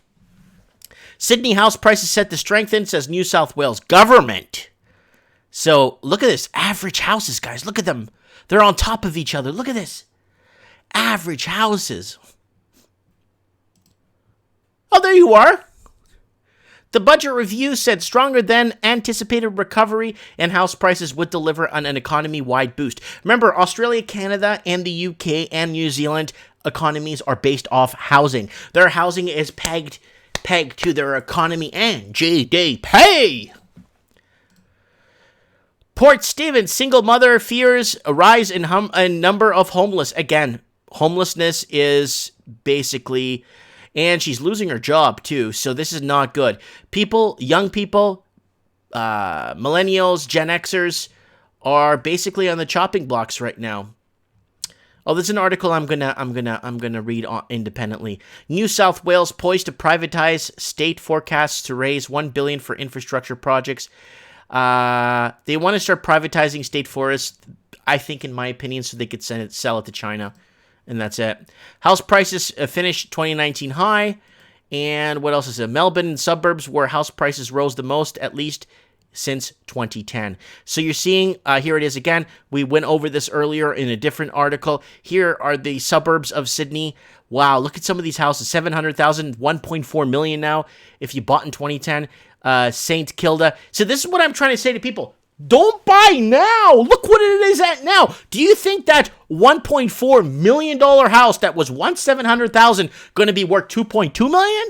Maybe, if you get more students in. Man, they got an idea.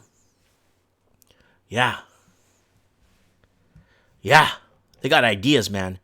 These guys have ideas to keep this going. So that's why I'm trying to protect people.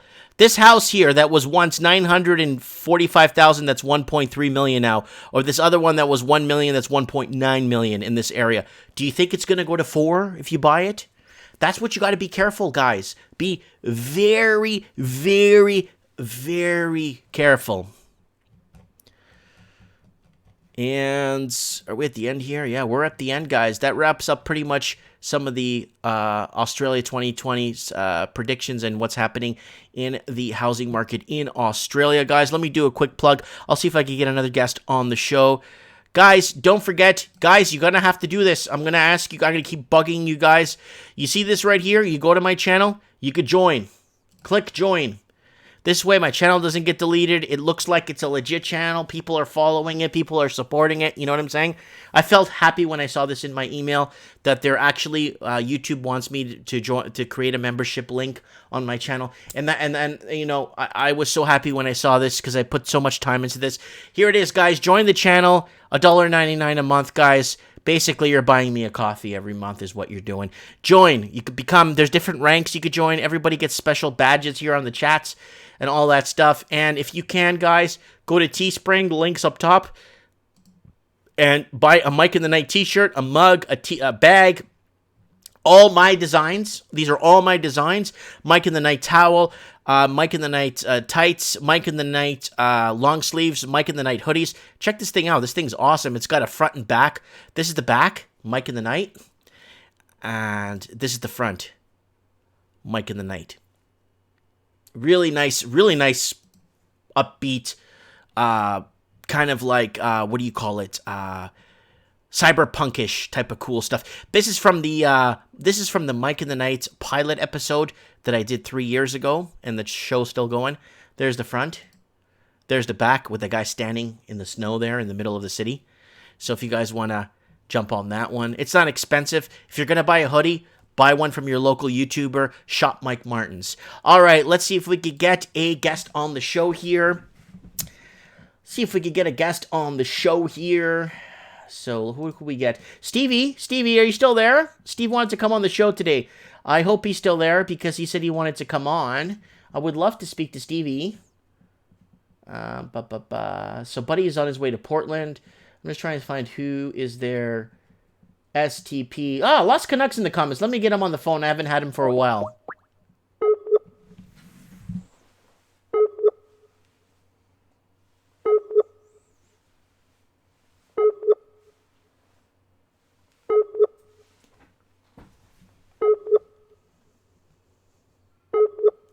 So Mario's phone's off. He's not picking up. I am not sure why, but... Oh, he's offline. Never mind, he's offline. Nope, he's back online. Let me see if I can get him in. I haven't talked to him in a while. I want to see if he's doing well and wish him a Happy New Year and Merry Christmas.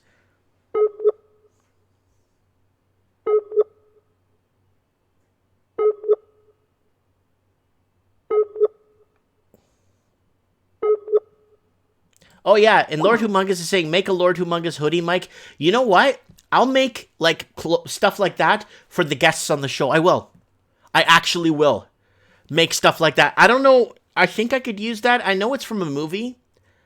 I don't know if there's rights or licensing rights on that, but I would like to make a Steve the Plumber t-shirt and maybe a Lost Canuck, you know, just for people to know that they were, you know, people from Mike in the Night or trends in the housing market, you know what I'm saying?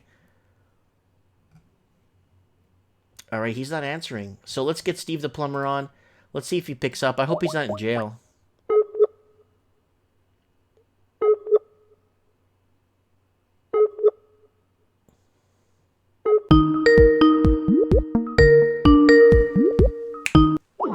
Nope. He is not available. So it looks like there's nobody available tonight to come on the show. All right. We had the McChronicle on at least. Man, there's nobody around. And nobody around. Nobody around. So, McChronicle saying, Steve, get on. I was talking to you on the phone a few hours ago. Yeah, Steve said he wanted to come on the show.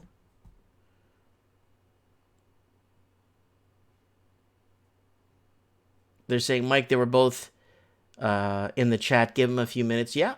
No, Supreme Raven tonight. Supreme or Raven? Let me check here. Supreme, where's Raven? Raven! I don't think Raven's available either. It says Supreme is currently, what does it say? Supreme Cannon away, last seen 4 days ago. That was just firecrackers outside, and I think my neighbor's mowing his lawn again. Oh,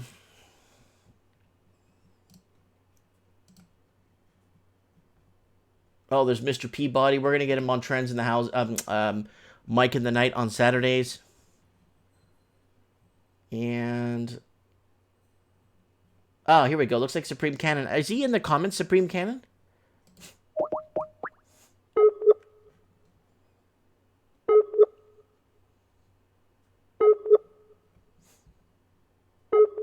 Nobody. Unless my Skype is out or something's wrong. All right, let's keep going here. Let's go over a few other things here that's going on. This one here, man. This article right here is the one that kicks it all. And this is coming to a city near you, but at least in Ireland, they're making it very vocal. Because when you get their BBC, one of their biggest news outlets, to report that the cost of living forcing people to abandon the city, their one major city that buys their newspapers, that's telling you something, guys. That is, that's what's been happening here. This is what's been happening. When big cities are abandoning and the average property now costs $2,000. Where's the other one I was reading today? That, let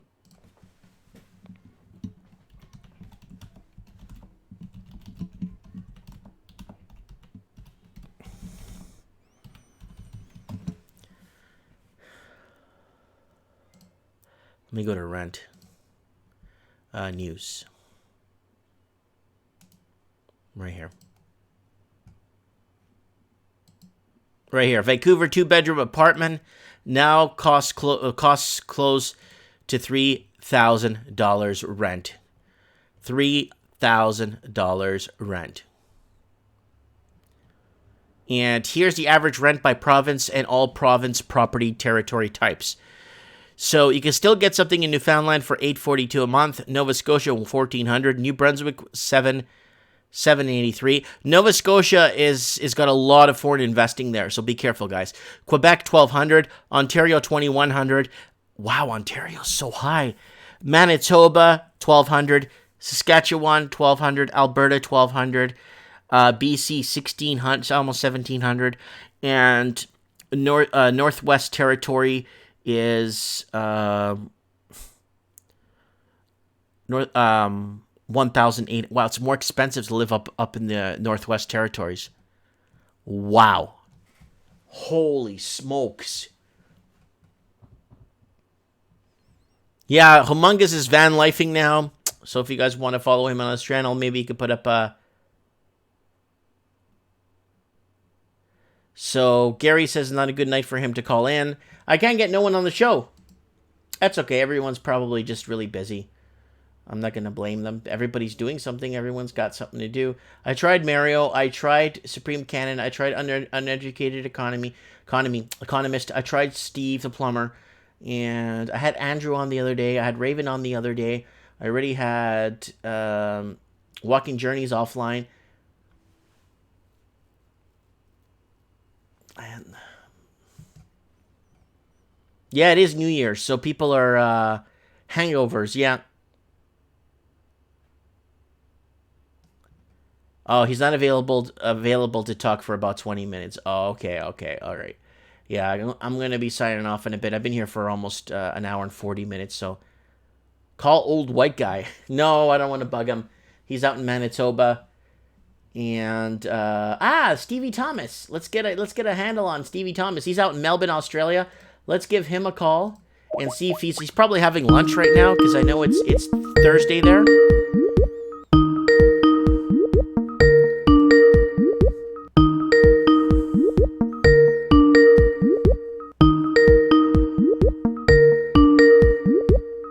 The person who Nobody. Yeah, it is New Year's, guys. I'm not gonna bug anybody. Everybody is doing good. You know what I'm saying? Everyone's out and about. Someone saying looking Gary. Yeah, I know. I have a hairline too. I have a nice. Sorry, I gotta do it the other way. Nice hairline here. I could slick it back. I could pull on it. It doesn't come off. It's really good. I shower with it. It lasts 6 weeks, and then I take it off, clean it, and then reapply it. I don't have to dye my hair. I don't have to worry. I can always style it. I can put a whole bunch of chemicals in it and not worry about me losing my hair by using all these hairspray and all this crap. I don't care. Steve the Plumber is asking if Lord Humongous, are you watching me live on Pornhub? No, he's not on there. I am streaming on 11 different platforms, guys. So if you can't find me on here, you could find me streaming on Twitch.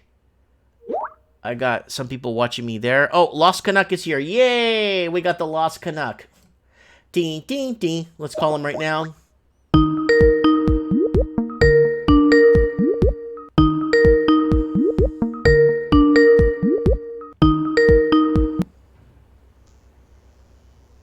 Mario.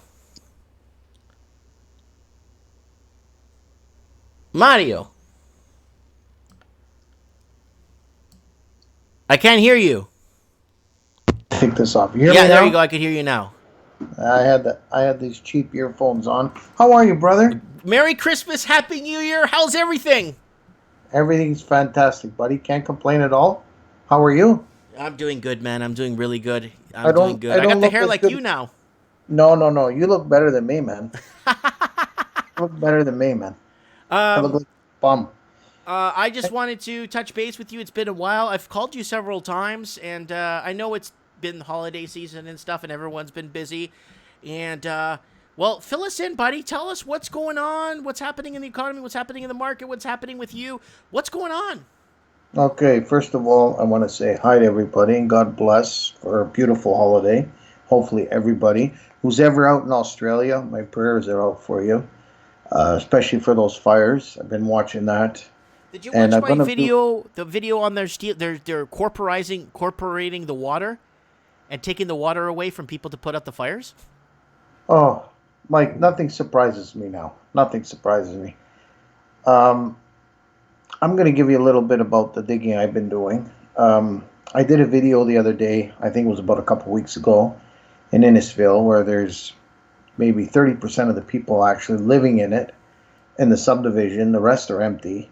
And I actually walked up with my video, and the owner was, of course, I'm not here to criticize any religion, any race, but Chinese. Because I saw the bill was from Bell Canada, and the last name was Lui. It just disturbs me, and you've been calling it for a long time, and you got to be very careful how we, I guess you can say, correspond it or transparent it in a way that it doesn't bring up the R word. It bothers me because today there's no racist out there. Like, get over it, people. That's number one.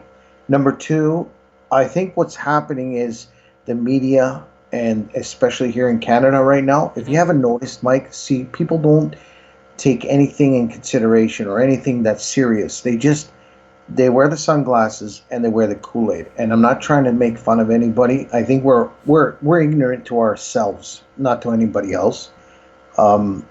People that are educated out there, yeah, you're more educated than me, but you're even smarter than me. Mm-hmm. That's what I want people to understand.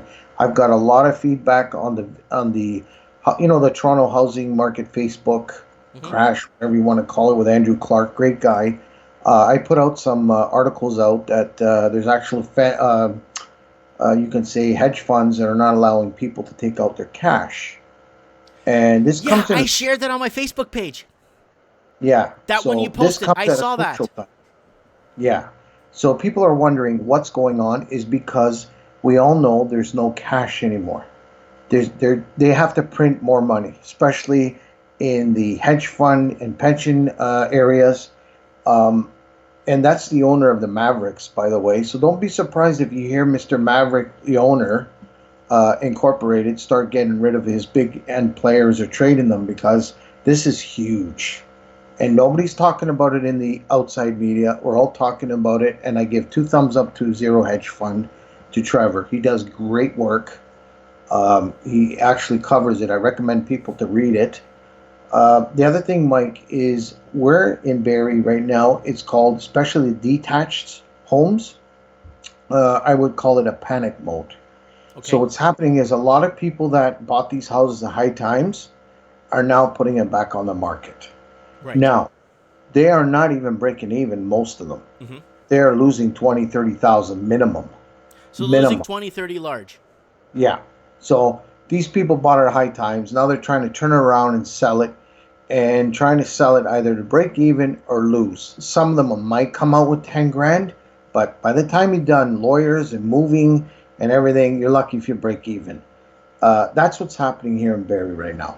The only thing that's actually okay to buy and to sell and whatever you want to call it, but hasn't moved up, is the townhouses, because people can afford them.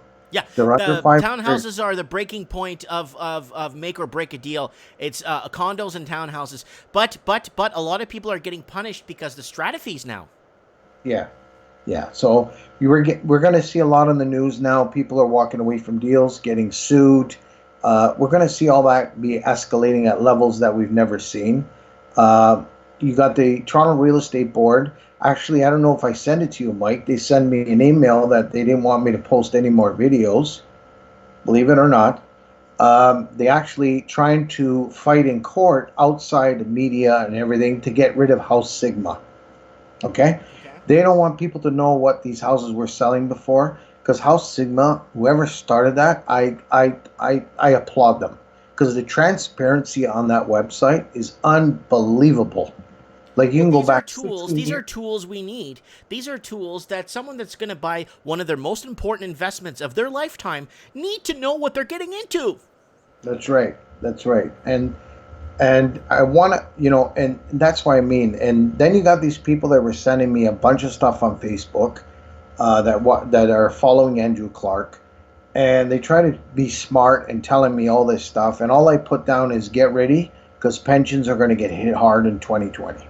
Yes, they are. We're going to have pension funds that are not going to have the money. They're going to ask governments to bail out, which is us, to bail out a pot that's not there anymore. So when people think that a pension is safe, there's no such thing as safe. When you're dealing with cash and you're dealing with people that are running it, there's no such thing as safe. If the top is corrupted, so is the bottom. That's all I got to tell people. I worked in establishment, Mike. I had to take down my channel. People were asking me why. I lost in court. It cost me over 50 grand. I went through rock bottom when it came to paying lawsuits and everything, because I worked for an establishment that was a non-profiting organization. I fought for the members on behalf of everything that I knew, and they knew that I was digging in deep when I was on the pension fund. I cannot tell you who I worked for. No, you don't have to tell us. But who sued you? Like the big corporation? No, I can't tell you. I cannot tell you. I can only say that I signed a waiver. It's a non-profiting Okay, that's fine. organization. Yeah, and what they do is they sued me. I worked for them for 4 years, so I think you're smart enough to know who it was. And what happened was I started digging into information. So people think they know what about pension funds and that. Let me tell you something. They're fabricated. All of them. I don't care what anybody tells me. The only thing that's actually safe, and it's sad to say, if you go and put money into an RSP, because they can't lie. The number's there, whatever you put in, Mike. If you lose it, or you lose some, that's fine. But everything else is fabricated. Right. Numbers are fabricated, information's fabricated. There's no transparency. Once I started digging into that, I was in the black book. Wow. So it's funny how we're talking about housing. People say, well, what's a pension fund got to do with housing? It's got lots to do with it. Yep. Because right now we have a lot of pension funds that invested into certain investment companies or programs to get developments done. People like me and you understand that. But a lot of people out there think that a builder just goes with his own money and builds a whole subdivision. It doesn't work like that. He doesn't use his money. He uses other people's money. He puts something in collateral if he has it.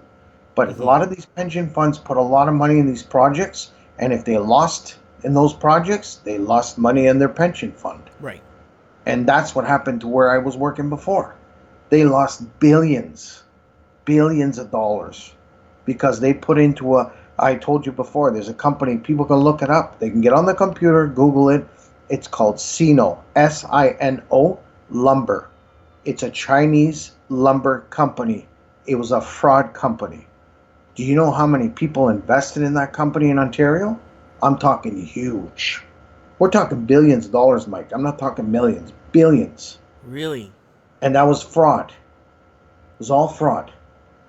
You can look it up. You can Google it. The RCMP did an investigation. Yeah. We talked about this a few months ago, actually. Yeah. The whole Sino and interaction with getting sued and stuff. You actually brought that up. Was it 3 months ago? 4 months ago? I brought it up. Thank you, Yeah. buddy. Yeah, I brought it up, and and then we're having the dilemma that you got our government that nobody knows who's actually our government anymore. It's all split in different ways. That nobody's lowering our taxes. Nobody's doing anything. Then you have the guy down south that, I don't know, maybe Canadians are just listening to the media and brainwashed. Yeah. He's actually doing what he said he's doing. So I don't understand how you can hate a guy that's doing what the people want. Yeah, I know. But it's just the impeachment, the this, the that. What impeachment are they in now? 403? Yeah. He wants it so he can bring his witnesses. He's doing it all on purpose. He's not stupid. He's so ahead of them, it's not funny. So I know we're going to go off a little off topic. My channel is going to be more of why things are happening through the grace of God. People can laugh at it all they want, and I'll give you a little taste of it. So if you look at Israel, if you remember in 2010, Japan was going to lend them billions of dollars for Palestine to build houses. I don't know if you remember this. Right, yes. Okay, so they gave them $1 billion. What happened a year later on March 11th, 2011? Didn't they get bombed, Palestine? No, they had that big earthquake. Oh. So people can laugh at it. They can say whatever you want, but that's the wrath. That is the wrath of God. You touch the land of Israel, you're in trouble. You cannot touch the people, number one. Number two, if you look at, I'm going to be putting out a video in Australia. Who's ever out here, I'm sure you got Australia people listening to your channel today. They passed a law of gay marriage. Yeah, Now listen, I'm not here, sorry Mike, I'm not here to criticize anybody's sexual desires or anything like that. I'll help anybody if they need it. But what I agree on is one thing. A man and a woman are one. That's it. I'm not going to go any more detail. But once you go against the grace of God and his word, you're going to get punished. So I hope these Australians read it, understand it, and look at the day they passed that law, and look at the day when the fire started. That's the clue I'm going to give them. I've been looking at this for over a month. Yeah, so you're kind of looking at it as in a more biblical sense of things. That's right. So then you look at New Zealand, same thing. Same thing with the volcano. Yeah. You know, people got to understand this is no joke. I know we're running out of options right now. We're running out of ways to run or angles to do things, because now it's getting to a point where people have completely lost faith, have completely lost. But I start to see now a lot of people having no choice but to, like the prodigal son, return to God. That's right. And listen, I'm not here to sell anything. I'm not here for you to join any church or any religion. What I want people to understand is for this new year between me and God Himself, I want people to start getting intimate with God.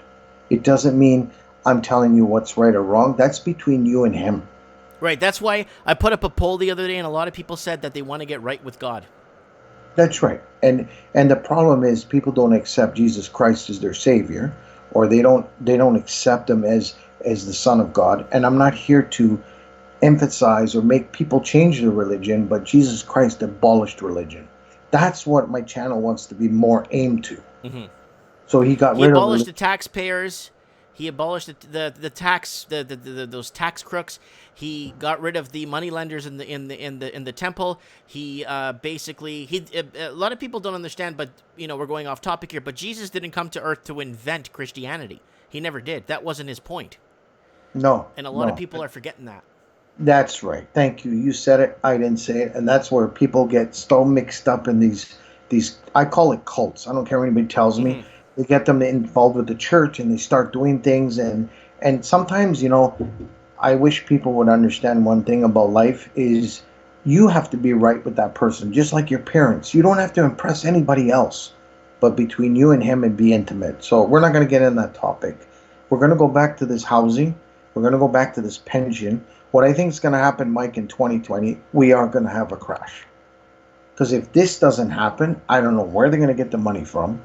I don't know how they're going to make everybody survive through monthly pensions out there. It started at the beginning of 2018 when we started to see them fracking or ruining the Sears pensions. That's right. That's right. And When then they they went brought to it the down, teachers' pensions. yeah, yeah, and we're going to see what's going to happen to Bombardier. We're going to see what's going to happen to all these Oh, companies. that's Trudeau's favorite companies. He's going to keep bailing them out with our tax money. Yeah, yeah, but then it's going to run out because now he's going to have two more parties he has to go and wheel and deal with. And don't forget the one where he didn't win at all is Quebec, where he has the actual Quebecois running the province in a federal you could say federal level. So it's going to be interesting. I think I called it and I was wrong, and I apologize to everybody that I thought he was going to resign, but he didn't win this election like he thought he was going to win. And who knows? Maybe Soros' machines did something. We don't know. We don't know. We don't know. They've done it down in the States for years, and they probably did it here because Canada only has 33 million compared to the States that have 330 million. Mm-hmm. So if they can do it down there, Mike, they can do it here. That's the other thing. I don't think our premier Doug Ford is really good with the renting and housing control. I think he's worse. Yeah. He's already privatized a lot of stuff, and he's pushing these teachers to the brinks. Mm-hmm. But again, we're in a situation now that everybody's going in power, but realizing there's no money in the pot. So they got to find it somewhere. They got to grab it somewhere and feed Well, because something. the taxpayers, you know how many empty units you have in Toronto where people aren't paying taxes on them?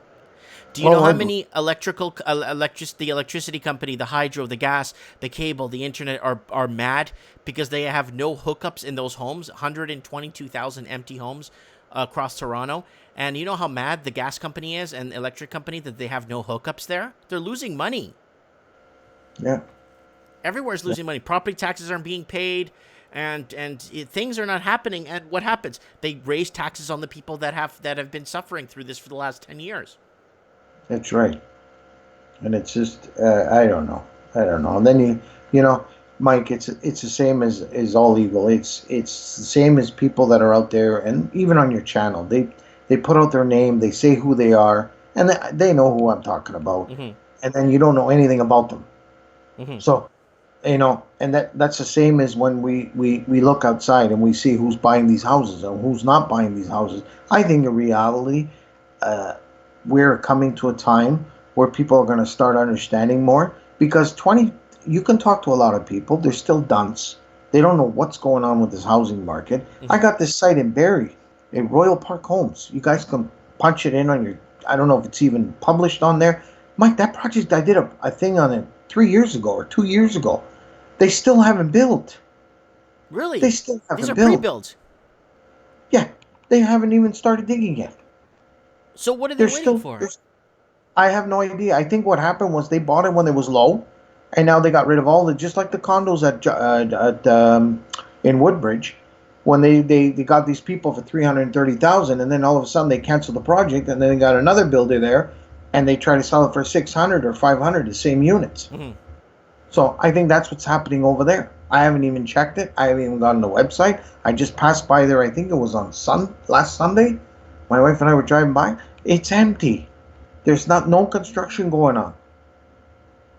So I'm really puzzled about that project. I'm going to look into that one next time I call into you. I'm going to find out what the heck is going on there. And then you got our government. You got our Barrie municipality. It's just a joke. Mm-hmm. They let these people buy these homes, and you know what? I blame the people too at the same time, Mike. If you don't see a product that's started, they think by putting that 10 or 20,000 down, they're safe. And they're not. Yeah. And what troubles me is you're going to wait 2 or 3 years for that product. They think the government's going to step in and save them or something, or the police or something. What a bunch of garbage. No one cares. No one cares. And what would happen if you walk away from the property, they sue you. Yeah. Yeah. So it's I don't know what to tell you anymore. I'm really puzzled. We've been calling this for a long time. We should have had a crash a long time ago, but of course it didn't happen. So we look like parrots that repeat and repeat and repeat. And people bug me all the time. And I want to give out a special hi out to Joe Beaver. I don't know if you know him. Yeah, Joe Beaver's on my channel sometimes. He messaged me on Facebook to wish me a Merry Christmas. Yeah, he saw me. It was so funny. I was doing a job in Oakville, and I went in at a Harvey's to grab a quick burger, and he saw me. He comes up to me and he goes, "Are you the lost connect?" I started laughing. I said, "Holy crap, the chances of this." But anyway, I just wanted to say hi on your channel. I think what's going to happen, my predictions before I go in 2020, is a lot of people are going to be suffering. And I don't mean it in a bad way. I think there's going to be tests of couples and marriages because you're going to see a lot of... We're going to be tested. We're going to be tested. We're going to be tested. We're going to be going through the trials. A lot of us have gone through trials. I went through my trials 10, 15 years ago, and it was a pretty tough. But you know what? I've weathered through it. I've gotten to the point where I want to be in my life. You know what I'm saying? Yeah, my poor wife. She's been married to me 25 years. We went through a rough ride, but it was all my fault. I'll say it right here on the channel. But we're still together. Love her to death. But it's going to be a test for a lot of people, work-wise, money-wise, finance, everything that you can imagine. And what I see a lot of things that's happening is, imagine hedge funds are starting to tell clients not to pull their money. What would happen if the banks did just like Cyprus? Well, they're going to start controlling that, right?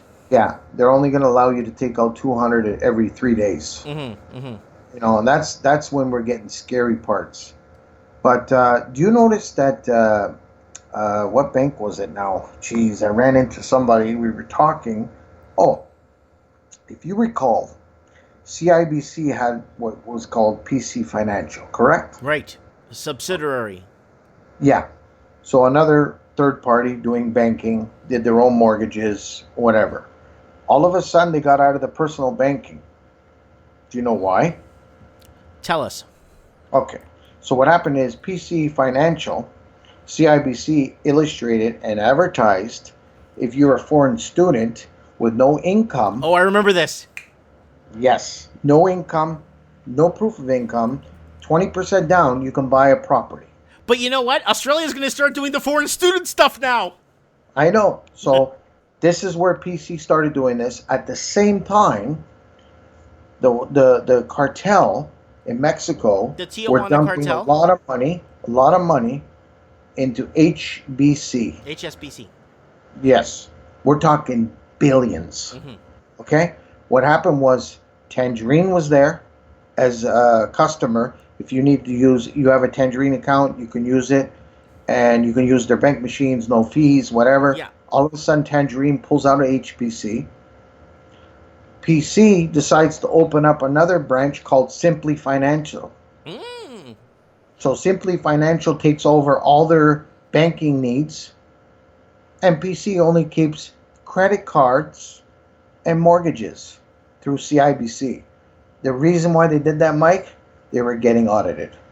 Oh, kind of. I don't know if you remember. I did an article about a month ago about a bank in Australia called Westpac, Yes, yes. and they have 18 or 26 million fraudulent charges for Yep. money laundering, or 26 million infractions they've committed. 26 million, Mario, Yeah, I infractions. know.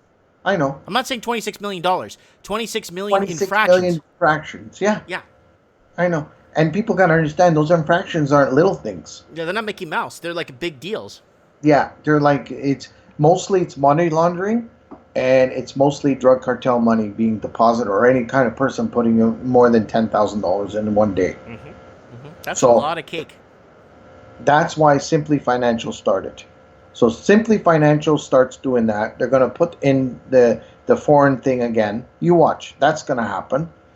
And what's going to happen now is TD. I heard through a grapevine that TD Bank, starting February 2021, are going to start asking people to start paying their line of credits, or their home equity line of credit. To pay it down. Yes, So because there's you not think they're enough going to money call in to their pay. debts? No, because what's going to happen is they're going to come and ask us to bail them out. Because if the housing market even drops, Mike, imagine if the housing drops 10%, just 10% across the board. That means the HECB line of credit cannot be paid if they lose their house. Right, because it's worth less than what they bought it for. That's right. So they're already at 90 or 85% of the value, and it's not even valued the house. They bring it up a little bit, and that's what they get. And what's going to be interesting is we're going to see what's going to happen to home capital now, because now Warren Buffett is paid out. That Bank of Montreal and everybody started putting money in there to pay him out, and we're going to see what's going to happen this year, how their stocks do. So I have about $10,000 in their stock that they're going to fall. You have $10,000 in there? Yeah, short end. Oh, you're stock. shorting it. Oh, you scared me. You scared me. I'm like, what are you doing? Yeah. Well, 10. Mario, I got some good news. I'm going through my restream settings, the background settings here.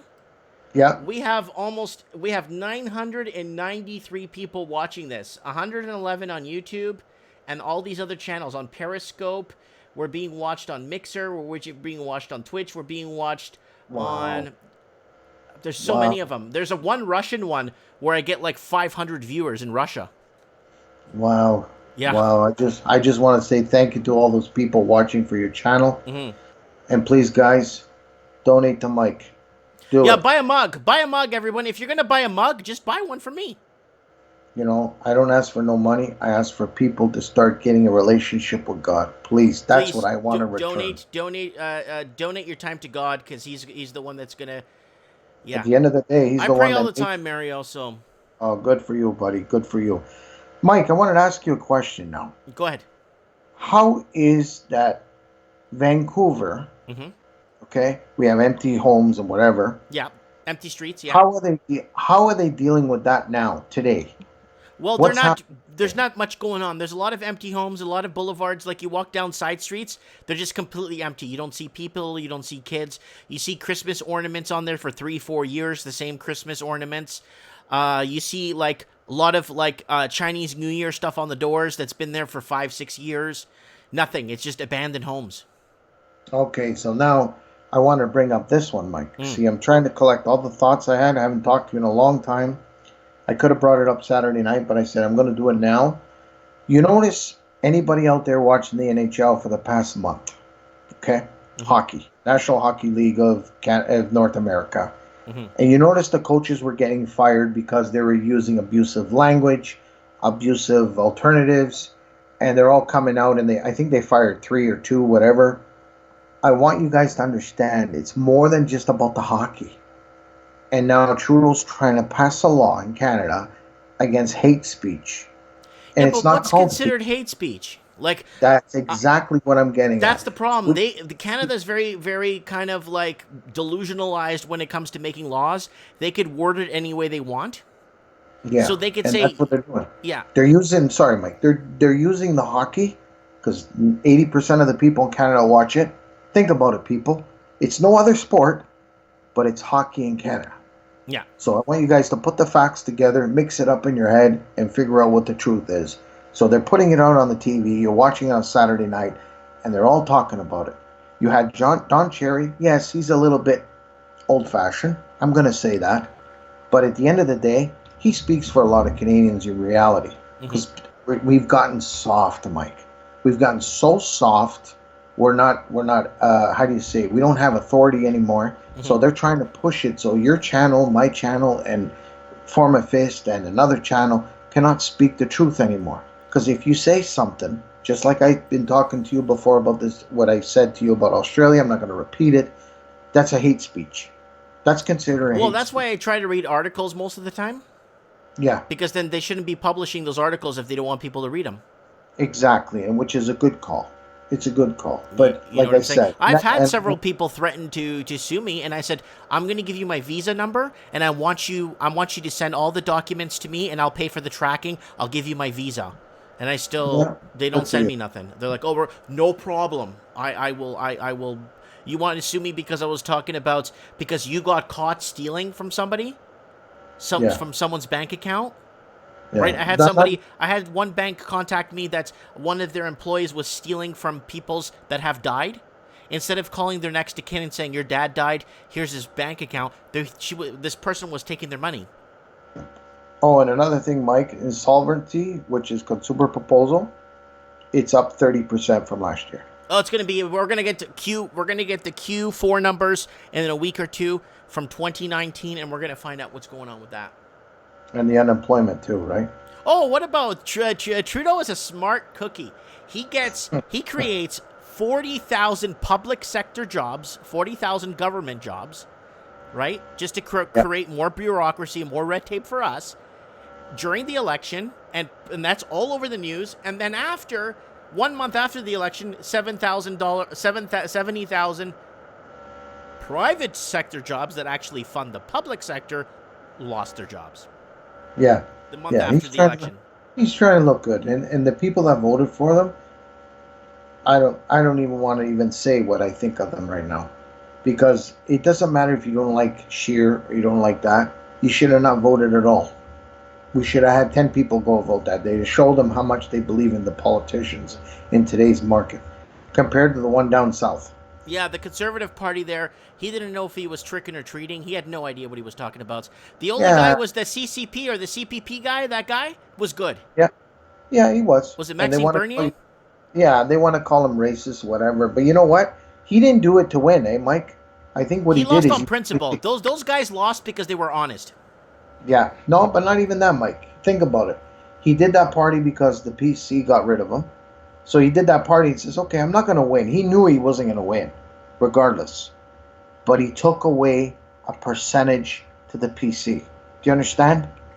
That percentage could have been huge at the end. Yeah. So it doesn't matter he didn't win no seats. He got votes. But take his votes out in certain sections, and I bet you he would have been pretty close to Trudeau. Pretty close. If he did, yeah. The way our system is all hopped up, we don't even know if we're tricking or treating. You should have saw the one the Liberals that we're dealing with over here in Barrie. She went to the high school, and my daughter that's in grade 10 said, Dad, she's dumb. Mm-hmm.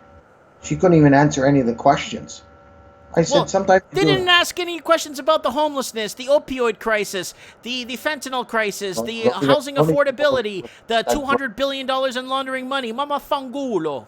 That's right. There's money laundering everywhere. You're never going to stop it unless you cut the head off the snake. And I'm telling you, if you put somebody in there that's a government... Here, Mike, I got to ask somebody that's a historian, somebody that's been in university. I know to be a prime minister, you have to be bilingual, correct? Yeah, you have to speak French and English. The problem with that is that it excludes a majority of Canadians from running for parliament. Okay, so I want somebody to read the BNA Act, which is written in 1867. Tell me where that says that. Well, no, it's like, respectfully, let's out of respect, okay? Do you know that a lot of the Florida governors speak Spanish and English? Uh-huh. Like the governor of Florida, he's not Spanish, but he's like Jeb Bush spoke Spanish, and I think yeah, George Bush's brother, governor of Florida, he spoke Spanish, Yeah, but that's he Jet. actually did it out of respect for his voters and his constituents, right? Yeah, You even though can they do that never out of want. respect, but when you got 1 million or 1.8 million people that speak French in a country, I mean, and English is the dominant language, I don't know why they want to put that hindrance, on that, I, I don't know what to tell you on that one because I'm going to explain something to you. If you guys at the end of the tonight and people that are watching tonight, they get on the channel, look up John McCain's daughter, Mm-hmm. her interview lately. You'll be in shock what she says. Number one, she says you can't kill my father again. Uh-huh. You hear what I said? Yeah. Can't kill my father again. I want people to Google it to see what she says. Okay. All right. So, We because should have you on for Mike in the Night to talk about this stuff. yeah, I and know he was Mike in the Night's late for you on your time. I know it's really late for you. I know it's well, around. Saturday's okay. I've been off since I'm going back to work tomorrow. Thank God, I'm going crazy at home. Just got to get back to the routine. But I Yeah. said, let me give him a call. I haven't been on this channel in a while. I've been checking websites. I've been posting stuff on my Facebook, trying to figure out what's going on in the outside world. But like I said, I really, really pray for Australia and New Zealand to come in peace. And hopefully they have governments there that'll start implementing their own laws and enforcing. And Mike, I pray every day so that God can come back in our schools and our courts and everything else to Well, bless this. like I said, a lot of our everything our countries are based off of Christian principles. Yep. And it's just too bad. It's just too bad. Mhm. But like I said, a lot of people will laugh at it and whatever. But I'll give them a book they can get offline for free and read it, and you too, and you guys read it. Very deep, very spiritual, and it's really good. But Mike, I want to say good night. Let somebody else call in the channel. Mhm. And God bless you and your family. Happy New Year. And I want to hear your predictions one day. See who's right and who's Go to wrong. last week's show, Mike in the Night 2020 predictions. Go to last Okay, week's bud. show on the channel and check it out. I will. Have a good night, eh? You too. Arrivederci. You too. Ciao, bello. Ciao. Ciao. So that is Ameriel, the Lost Canuck, on the channel. Haven't heard from him in a long time, and he's doing well. I think we had him on the show when he was in Italy, and we had him on a few times, but I'm really, really, really sad to hear that he had to go through some serious legal problems. I'm really sad to hear that. I've been threatened to be sued too, and I said, okay, just tell me where and when. We're good to go. I'll forward everything to my lawyer. I'll get everything straightened out. Because if you get caught destroying 10,000 people's future or 30,000 people's future, and you want to sue because you got caught, you want to sue somebody for talking about it and giving their opinion on it, then don't break the law. Don't be stupid.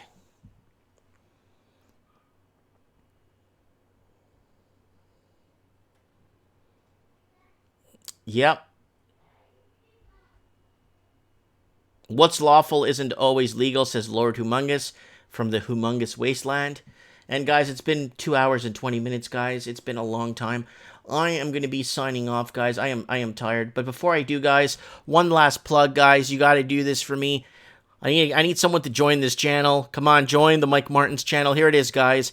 Mike Martin's channel. Go to the top, click join. Oh, by the way, we're over 1,109 people watching on all the platforms. On Periscope, on Twitch, on this Russian. I have 3 Russian ones I'm streaming on. I got like 340 people on one in Russian. And then I have another one with 441 people right now streaming in Russia. So Russia's getting this. Russia's picking up the trends in the housing market stream tonight. So here it is, guys. Join the channel. $1.99 a month. Buy me coffee, guys.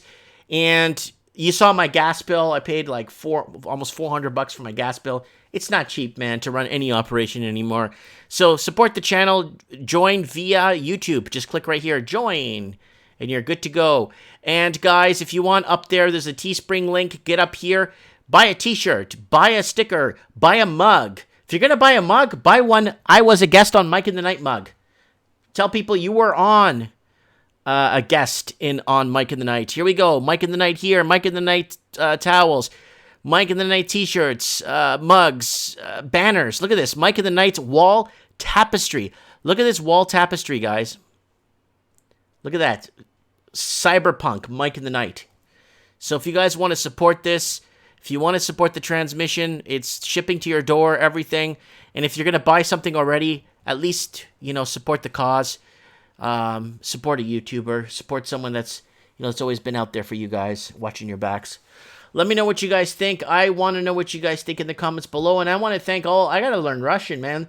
I got all these Periscope, D-Live, Nimeo TV. Whew, so many platforms watching right now. We're over 1,109 now. It just moves around over the 1,000 mark. So, someone's saying the Mike in the Night inflatable doll. No, I don't have one of those yet. But I want to thank Bob Smithers, See Something, Say Something, Red Pill Gary, Lord Humongous, Dylan, Red Pill Gary, I think I said that. Baba Pist, TJH. I want to thank, who else do we have on here? The McChronicle for coming on today. I want to thank Mario. It's been a long time. I want to thank B-Pod for coming on. I want to thank Ona Irani for coming on. Canadian Girl.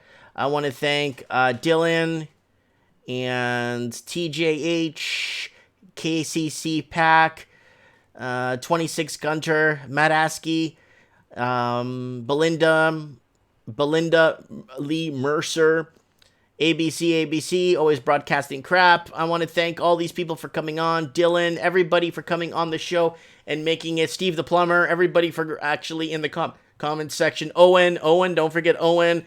Jeff Alasario, Happy New Year, everybody. 26 Gunter. And TJH, everybody in the house for making this channel possible. Trends in the housing market, thanks so much for tuning in to our 174th episode. And who else? I don't know who else. I got lots on the show here. Everybody on these other platforms, like 23 of them or 19 of them to list. So I'm not going to say all 19 of them.